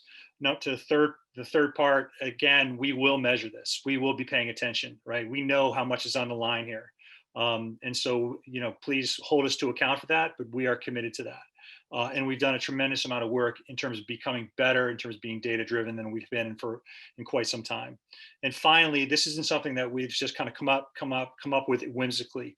We've looked at exemplars. We've gone out and visited some schools that have been doing this for quite some time and done it successfully. We're paying attention to the outcomes, and we think we're going to be a better school because of it. Thank you. Sherry, I'll give you just like a minute. I know, thank you. First, I need to clarify, when I first spoke at the beginning, thank you. I didn't identify myself correctly as Sherry DeSalle, 87 Moreau Road, Tallinn, Mass, school choice. Second, I just want to, I keep hearing the word socioeconomic issue. This is a public school. So what does it matter? Socioeconomic, it does not relate to a public school. If I chose to take my children to a private school, that's a different issue. This is a public school. So socioeconomic is almost insulting. Second, I absolutely believe that in teaching, we learn. I'm a financial advisor. I teach my clients and I learn and they learn. So I am absolutely a proponent of teaching. We all learn when we teach, but there is a human element that we seem to continue to diminish, that some people, you know them, all of you know them. Some people strive for a higher standard than other people. And so if I have children or I have professionals in my world who strive to be the best every single day, congratulate them, encourage them. I don't think this is appropriate for this basically speaking up right now. I think I'm sorry. this is really inappropriate. You've already spoken once, and I think that should have been called to begin with. Thank you. Sorry, yeah. Okay, Sherry, your time is up. It's been over a minute. And we are done taking public comment. It's now time for the school committee to talk. I purposely gave public comment a long time because this is an issue that's very emotional for people. And I want to make sure everyone feels heard. And I think we've done that. We don't do that normally. We do hear people, but we don't normally have 88 people on the line and allow them to speak, some up to 4 minutes, even though the limit was 3. So I really appreciate everyone's input tonight. And I'm going to turn it over to the school committee for their discussion and hopefully a vote tonight.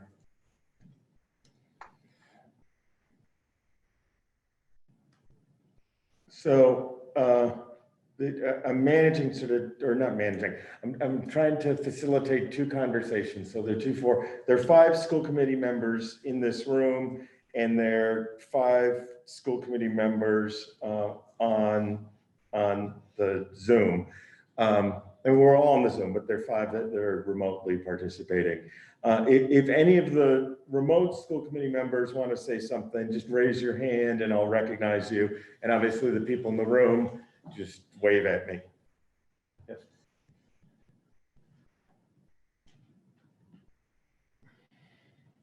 And maybe to prime the pump, Christy, John, or I, or for that matter, the other principals are happy to respond to questions that you might have. We're happy to clarify things that we might not have articulated as well as we hoped or you hoped. Anne.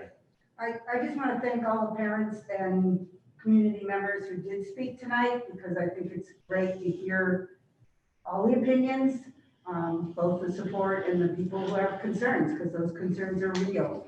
I really was impressed to hear from the recent graduates led by Nico, because they're giving us the experience of the people who have recently gone through the current way of education. So thank you very much. Okay. I'll be glad. Oh, Rich, go ahead.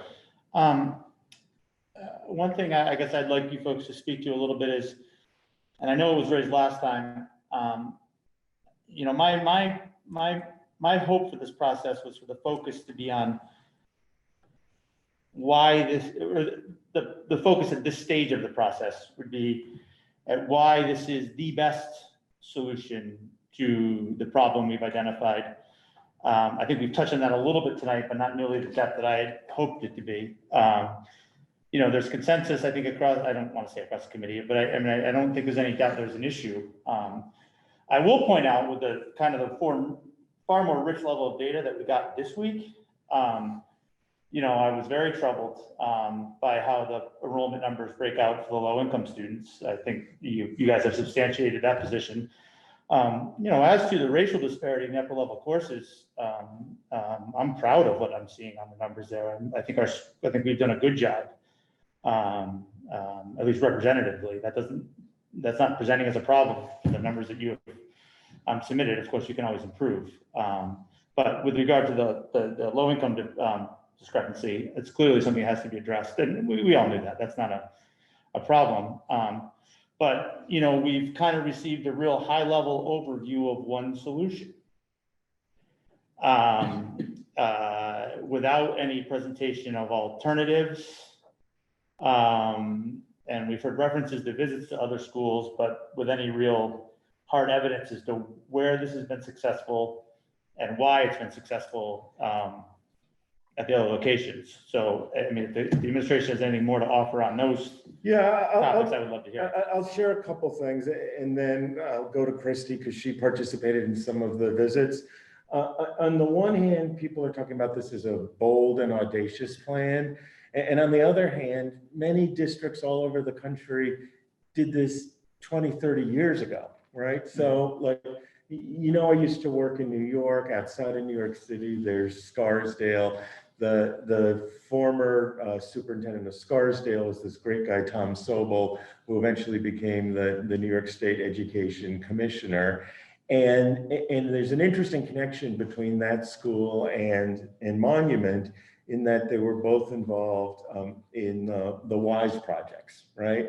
And what that school district did 20, 30 years ago was they de-leveled and they figured out how to work with kids in different ways. And they continued some excellence and really rigorous work in AP classes, but they identified a whole bunch of other ways to do really rigorous work. And they've had tremendous success. All sorts of schools that start with W outside of Boston have done this to varying degrees.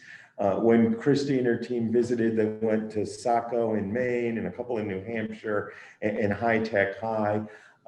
And they did that. When I worked in New York and we opened 300 schools during the Bloomberg administration, not everyone was a success. Like doing 300 schools at once is a little crazy, but many of them were different than the screened high schools and still had tremendous success with kids in terms of their learning and post-secondary opportunities. So this is our best thinking around this solution.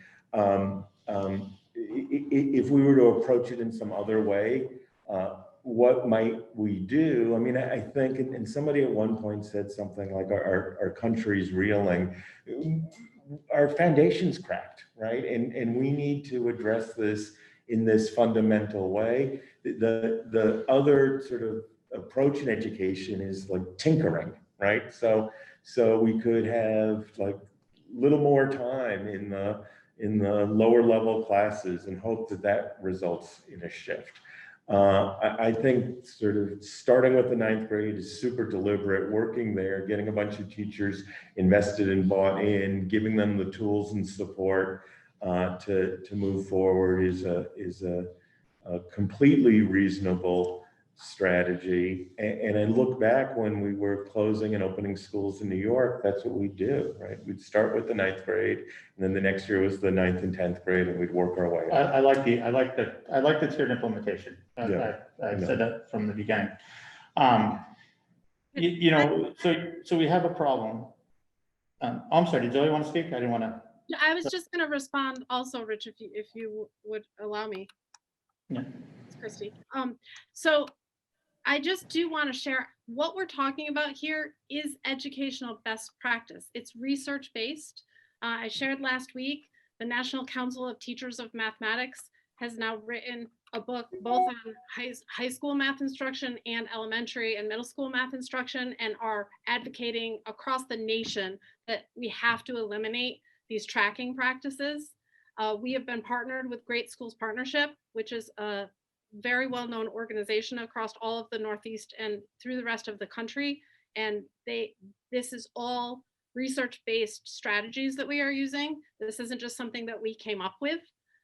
Even the New England Association of Secondary Schools, who we used to do our evaluation with, which we stopped doing in 2009, they have shifted toward the portrait of a graduate and proficiency-based approaches, because these are the best approaches to use to address these issues. So that is why the proposal is what it is, because this is the best educational research-based methods to address these issues.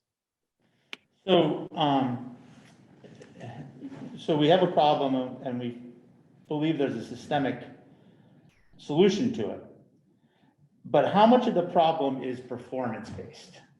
How much of the problem is because we are not optimizing the opportunity for these kids within our current system? And I guess an exemplary question I will ask of that is, Peter, you've been superintendent for over a decade. Christy, you've been principal for 2 or 3 years and in administration. Why do you still have that ridiculous form and jumping through hoops? Why can't kids just sign up for AP courses if they want to take them? I was shocked to learn that tonight. Shocked to learn that. Why exactly? Anything else? We're telling kids they can't take AP courses right now. So are you asking me to We've heard a respond? lot about kids. We've heard a lot about kids who defending the kids who are gonna be subject to this. I got 2 kids who are not gonna have the opportunity to do this. And if my kid wants to take an AP course, she just can't sign up for it? Are you asking me to? Teachers and guidance counselors are saying no to people who aren't checking the form? Can you give her a second to Yeah, respond? okay. So as outlined in the document, we really tried to begin to make some of these very shifts beginning in 2017.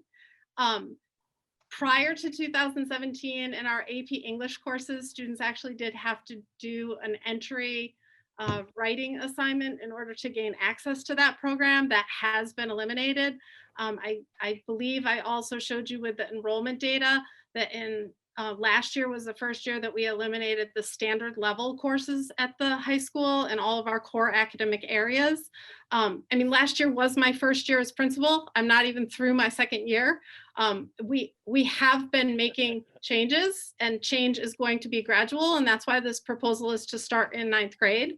The form for registration, we actually, in terms of honors and CP, I did away with that during the registration process that we did last spring.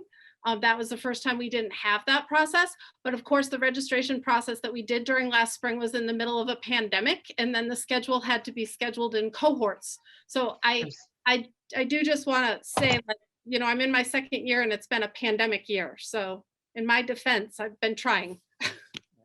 No, and I've been superintendent for 11 and a half years, right?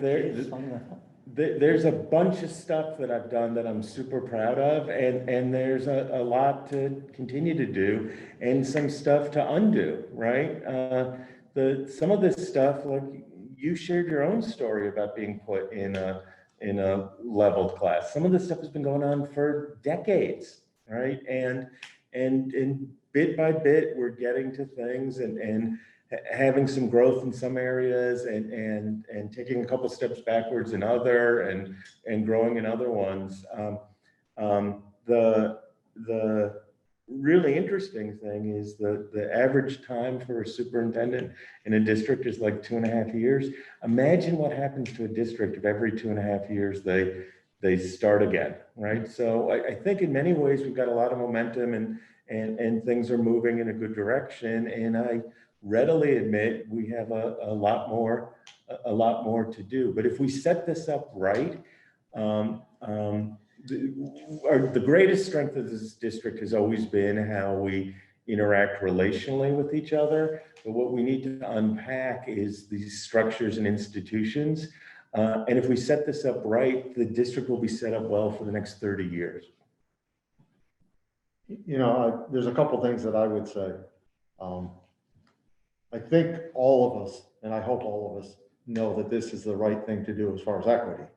It's about the process now, how we make this work and how we get buy-in from everyone.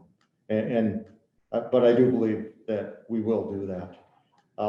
I do take exception, and I wrote this down before Peter said this. This is an experiment. It may be an experiment for us, but we like to think Monument's special, and it is. But we're not the first school in the country to do this. So we're not subjecting our kids to some broad experiment that may fail or may not fail. It will only fail if we don't implement it correctly, and that's part of the process. And I have faith that we will implement it correctly. The other thing that's bothered me a lot is that anyone would think that we are going to have this equity and do it in a way that affects our highest achievers. That really bothers me to think anyone would believe that we would allow that to happen. What we're trying to do is to help everyone, not take away from someone to raise someone else up. That's just isn't the way this is going to work. And I think that bothers me, because I think all of our students deserve the same actual chance in their 4, 5, or even 3 years in our high school. And we're moving from one to give to the other. It's not like when you have 8 kids at a dinner table and there's just so much food there. So I really do believe that our highest achievers are still going to do great and may even do better, because there may be some less social pressure on them And they may actually, as some people pointed out, they may do well by actually being exposed to more people in our school. We have some really great people in our school that I know I never got to see my years there many, many years ago. But I do think that this is now about the process and making sure this works. Is it going to work perfectly? We're all fooling ourselves if we think a major change is not going to have some bumps in the road. But that's where the metrics comes in, and the measuring and making sure that we know where they are, we get out ahead of it, and we fix the problems that there are. There will be some. Any major change is going to be. And I think 2 or 3 really important things. We build the right team for this. So you saw in the little report some of the characteristics that we'd like to see in teachers doing this. And then we get volunteers and or select people to build this team. We invest a lot of time in them and in refining this over the summer, and a group of committed, thoughtful people, given time and resources, will do extraordinary work. And I think there are really a lot of people fired up about this. Steve, just one thing, Zoe Holmes is one of the 2 student members on the school committee. She had her hand up. I'd like to recognize her. Yeah, absolutely. She has something to say. We finally have 2 student representatives, which is extremely important. So please, Zoe, go ahead. Okay, thank you. I just wanted to say, obviously, I have a lot of questions and thoughts about this really exciting new step, like everyone who, but I do want to be brief. So I'll just say the past few meetings, I think, have been really productive in bringing more and more new voices to the table in discussing it. And tonight we heard more concerns from parents of really high achieving students. We heard also really striking descriptions of the issues that we are currently facing. And what I was most moved by was the tremendous support from the people who I feel are most qualified to speak to the needs of the disenfranchised students that we keep mentioning in our school. Those people believe that this is the best plan, and I believe that they know what these students need, and they can speak not for these students, but they can speak about the experiences of those students more than I can as a student in that school. And so although I had my initial doubts and concerns, I've been really reassured by the increased depth and detail that the administration has gone into in their presentations over the past couple of weeks. And although I don't get a vote in this, I'm really optimistic that it can and will be rolled out very well. So I would urge everyone to approve that we move forward with this plan. And I think from here, we just need to focus on getting continual input from all of the groups we heard from tonight: students, alumni, parents, teachers, and community members, and really focusing on transparency and accountability with how we're measuring our progress and how we are being flexible with responding to the challenges that we're inevitably going to see. But that was a little long-winded. I am throwing my support behind this plan, even though that was not where I originally was when we heard about this for the first time. The body. Yeah, go ahead. Hi, I just wanted to, I think maybe a lot of people may have misunderstood Sherry's questions and what she was really asking. I think what it was is she was wondering how this is going to fit for all the kids, and how the kids that are higher performing, what's in place to keep them at that level. From what I've learning, and if you put it in like a sports aspect, and you have a really good sports team, and sometimes they'll play a really bad sports team. And the kids that are really talented will not try as harder, and you can see that their abilities go down.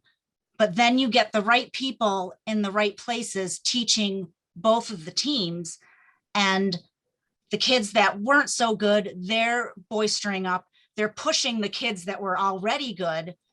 And so they're all moving up. And what I'm hearing in this, the plan and the procedures, and, you know, reading some of the links for the higher achievers, I mean, there's a ceiling on the classes that they're taking now. With what we're planning and moving forward, there's no ceiling. Those kids can go as high as they want, and it's putting the people in the right places so that everyone is being challenged and pushed forward. But I think some people are worried, you know, is this going to bring the kids that are more, you know, that are just better academically, is it going to bring them down? And just wanting insurance that it's not just tailoring to the kids that have a hard time. But with this plan, we have the right people in the right places, and it's going to help all the kids move up and have the best opportunity and learn at the best of their ability, to be prepared. And, you know, just reading all this and hearing of everybody, there's not going to be a ceiling anymore. There's not going to be a ground floor, and there's not going to be a ceiling. Everybody's going to come in equally, and they are going to be challenged and be able to go as high as they possibly can or want. Thank you, Bonnie. Yeah, I'd like to, can I chip in? Yeah, Just a little bit? go ahead, and then I got some people here too. So you go ahead, Bill. I'll echo what Bonnie has said. I think left out of this is the role that the teacher plays. And as I was talking yesterday to a veteran teacher in the school, and we both almost said it at the same time, that this is not new to many of us. I taught electives for 30 years that were all heterogeneous. And I'll agree with Bonnie. I pushed kids who I knew could do more and who chose to do more. And to people who feel that we're going to take from the top in order to give to the bottom, I think the teacher is a key here to see and to push in all types of students, to show the student who might have done a WISE project, a program that I ran for a couple of years at Monument, in which a kid who had never done anything in academics did a welding project, making a 1,500-pound fountain, and then stood up for half an hour and talked about how he did it. And this was a kid who would have been perceived as being one of, I don't want my child to be with that kid. And Ariel talked about that a couple of weeks ago. This kind of allows that type of attitude to be squashed and to be shown that everybody can do something and they choose to do it. And I like that approach. When I first heard it in 2017, the present committee, except for the new people who were just elected, we heard a presentation in which student voice was very important. And in this plan, that's what I'm hearing. I'm hearing a lot about that students will have choices, will be pushed. No one is going to be left behind in this approach. I'm not sure if there are other approaches. The approach that we are looking at moving from as has been stated tonight so eloquently by many parents and the students, have had its problems. Just as one point, one of the signers of the letter I interviewed at Monument a number of years ago, and she expressed to me an interest and had taken other courses, that she would have loved to take theater. She would have loved to take an auto course, and she was so sad that she never took an agricultural course. When I asked her why, She said, well, I was on the AP track and that's who I dealt with. And she felt that that was really, it was her fault. She said, I should have gone out of my comfort zone, but I chose not to. This allows students choices that they might not have now. So I'm totally for it. And I have a motion when we get to that point. Yeah, when we get there. Corey, go ahead. I guess I just wanted to start out by saying I am new to the committee and I'm proud and honored to be sitting on the committee at this point in time. So thank you. And I guess my only question, I think it's been mentioned in some of the supporting documentation, but I don't know that it's been explicitly expressed.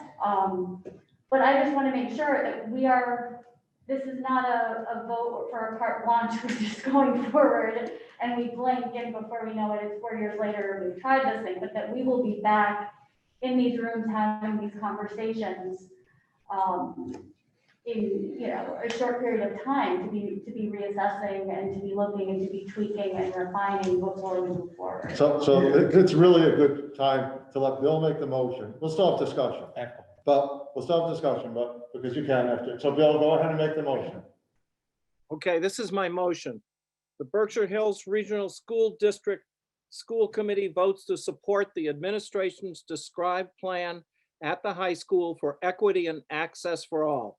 The administration will share regular updates on implementation, including planning, community outreach, professional development, data, as well as mid-course adjustments over the next several years as part of the expanding data tracking systems and developing improvement plans.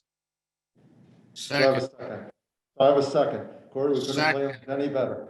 That was a great question and it segued right in, and I promise I didn't set this up. I think Sean seconded it. Yes, Sean did. Thank you, Sean. Anyone else on the school committee? Let's continue the discussion. Can I speak to Corey? Yes. So hopefully you'll see in the motion that I'm not, sometimes I ask you for a blank check on stuff. This is too important to ask for a blank check. So I sort of see this like, with flexibility comes accountability, right? So I'm asking you to take a intellectual leap to support what many of us think is going to make a big difference. And in exchange for that, I'm committing to probably not every 2 weeks because it'd make you nuts, but really regular updates on an ongoing basis. And maybe over time, some of the metrics might change, right? But checking in on this all along. And if a parent of, or a group of parents of high achieving kids are having trouble with this, then we'll hear it and we'll make shifts. If a group of low achieving parents, kids are struggling this, we'll make changes. And that's just like one lens to look at it. We'll look at data by gender and ethnicity and interest and commitment and all these other things, some narrowly defined and some broadly defined in a way that I think will really set up young people to be tremendously successful. Anyone else? One question, one point. Which, so I know a lot of us asked about defining the metrics, and we didn't talk about it tonight, but you did provide us with this. It's like 10-point thing under what were the indicators, the need for change, which I thought was very good. So those are the indicators that we will be measuring going forward. I think, I mean, I'd like a little flexibility there because I think we want to, at least those and maybe some others, right? So there's a lot of research that says, and this is a really interesting thing, 9th grade credit accumulation correlates almost perfectly with high school graduation rates, right? So if a student goes through 9th grade and passes most of their classes, then that sets them up in this wonderful way to almost certainly graduate. And so there are other indicators like that that aren't on that list that I want to dig in deeper to and look at. But I like all the things on that list. And likely we'll do some ongoing surveys in between the prevention needs assessment, which is every 2 years. That'll give us feedback. We'll use some existing state data and some local data. We may run focus groups. There's a whole host of things I think we'll do. So we may add to this list, but we won't necessarily subtract from, as we're saying. Yes. Okay. And not to put too fine a pen on it, but I noticed MCAS was number 1 on the list. That has come out of your mouth every time we've gotten the data. Are we just solving an MCAS problem here? No, and you've heard me talk about this like a million times, right? I don't want to start a war about MCAS. It's one data point, and thoughtful people and organizations always look at multiple data points, right? And just measuring some stuff with COVID, and I haven't gained the COVID-20, but I did gain a little weight, right? And just weighing myself every day doesn't really help me address it. Like I got to eat a little better and exercise more. So MCAS is one measure, but there are other measures. The headache about MCAS is it's autopsy data, right? We get that information back after the whole class has been taught, often in the summer, and the same teachers may not see those students again, right? So you could, the ninth grade I teachers, wasn't looking to have a debate about MCAS. Right. In fact, I would like, if I could make a motion, I say no more debates about MCAS. We're not the state. Yeah. I just wanted to understand the role I had in this, and I think I. Yeah, so I mean, maybe someday I'll make you a really neat pie chart, and everything will be like 7%, and we'll weigh and value them in some deliberate way. I'm not quite there yet. Yeah, no, and one of the major subsidiary benefits from this, other than the primary benefit from it, is the district's commitment to using data and the reporting and transparency that this is going to bring through the school committee and through the community, which is something I've heard a lot prior to this debate and certainly during this debate. One thing I'll say is I think this whole like the smart kids are going to get screwed by this is a false narrative. I think you're just pushing the problem. The real risk, and I don't see it as a big risk, but I think the only risk I see from this is the existing problem you have now gets pushed down and just crushed in the classroom. And that if teachers aren't trained and supported properly, and they are forced into some kind of resource allocation, something that looks kind of like a zero-sum game that people are worried about, it's not the rich, smart white kids who are going to lose any zero-sum game if that situation is created. And just by moving all of the segregation down to the classroom, you don't eliminate the risk of that. So that is my biggest concern. I'm willing to accept the plan to build the plane while we fly it, but that is why I've been so cautious this whole time. Because if this doesn't work, if our class sizes aren't right, if the teachers aren't trained right, if the teachers aren't supported right, the same kids are going to get screwed worse. Yeah. So that's why my concerns have always been process. My concerns have been planning. I'm willing to accept the model that we're going to, as I say, build a plane while we fly it. But that is my concern. So, and I should probably just be quiet. I don't know if building the plane while we fly it is the totally right analogy. We might be repairing the plane as we fly it a little bit. I think there's multiple years of planning on this. There's lots of work. The work's ongoing. Can it be refined? Certainly. Can we articulate it better? Always. Can we engage the community in richer, deeper conversations? Certainly. But in sort of the whole scheme of school reform and looking at what we're doing, I think we're very well positioned. I have tremendous trust in our teachers and educational staff. And as we set aside the resources and the time for them to do this work, I'm confident that they'll rise to the occasion and be really successful. Anyone else before we vote? And I'm not sure that we're building a plane while we're flying it. I think we are looking at a different model plane that hasn't taken off yet. We've had 3 years of development since 2017. This has not been a plane that is flying. It's being renovated, if that is the key word, I guess. It's another type of plane and it's on the runway. And it's now starting to move forward. And within this plan, there's going to be adjustments made. And as the motion states, there's going to be feedback from all perspectives. So I have a motion on the table and I have a second. Let's move to vote. Ann? Yes. Jason? Aye. Sean? Aye. Bonnie? Aye. Molly? Aye. Bill? Aye. Diane? Aye. Lori?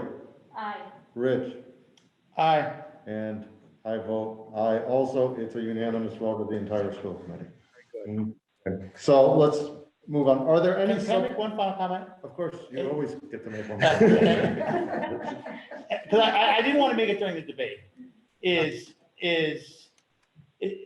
I think it's a cowardly thing to do to vote against something on process. But I came close to doing that on this. I want to have a meet and confer at some point where we can discuss how we deal with big issues like this. The COVID thing was thrust upon us and we had to deal with it, but nobody was comfortable with the way decisions were made there, but that was excusable. When I first got on the school committee, the way budget decisions were made was a disaster. I lost sleep over it. I lost friends over it, and we fixed that. I think we have to get a better way where we don't have a 3-page memo dropped on us on a meeting that wasn't even scheduled for a change this big, and we have to go through this type of tortured process to get where we're at now. So I want some kind of autopsy down the road on how, and Steve is a stalwart chair of this committee. We don't have to rely on rules and procedures, but maybe I'm overlooking this. There's got to be some filing requirements, some notice requirements, something so that we don't have to have these torture processes anymore. I support that and commit to creating structures. What you did with the finance subcommittee was a game changer. What I think we've done in some other areas have been real game changers. We can set up a structure so there's a calendar of significant changes, almost parallel to the budget process, where we start talking about something 6 months out and backward plan, sharing of a plan, community conversations. Yes. The whole thing. At different times we've done that better and worse. I think our first go around at the high school project, the building project, we didn't do it so well. I think we sort of figured it out the second time. I think the one that stands out as really being deliberate and taking the time was the renaming of the Du Bois Middle School. And that was, I mean, in some ways, 50 years in the works, but the actual renaming was probably a year and a half or 2 years. Right? And a couple of things. One is we used to debrief after every budget season. Now we don't have to. Exactly. So it'll come to that also. And Peter, I will take exception with the building project. The second we did better, the end results is all I care about. The school renaming thing though was. School renaming was good. Yeah. Yeah. Well, and I'm leaving the door open, right? That's my teaser for work on that later. Yeah. Any subcommittee reports? I don't believe there were any at this time. Any old or new business before the committee? Can I just, on the personnel report? Yes, please. Just 2 people have announced their retirements. It's that time of year when people start doing it. I like them both tremendously as people and educators. Mary Auger, who's been at Muddy Brook for many years, and Lisa Baldwin, who's been at Monument for many years. They both did exceptional work. We'll celebrate them in some time when it's appropriate to bring a big group of people together. But the thing up, the sculpture up at the high school is like, did you leave your mark on Monument? Have you left your mark on the district? And these two teachers have done that in incredible ways, impacting many students. So I'd like to appreciate that. Thank you. Okay. Any old or new business?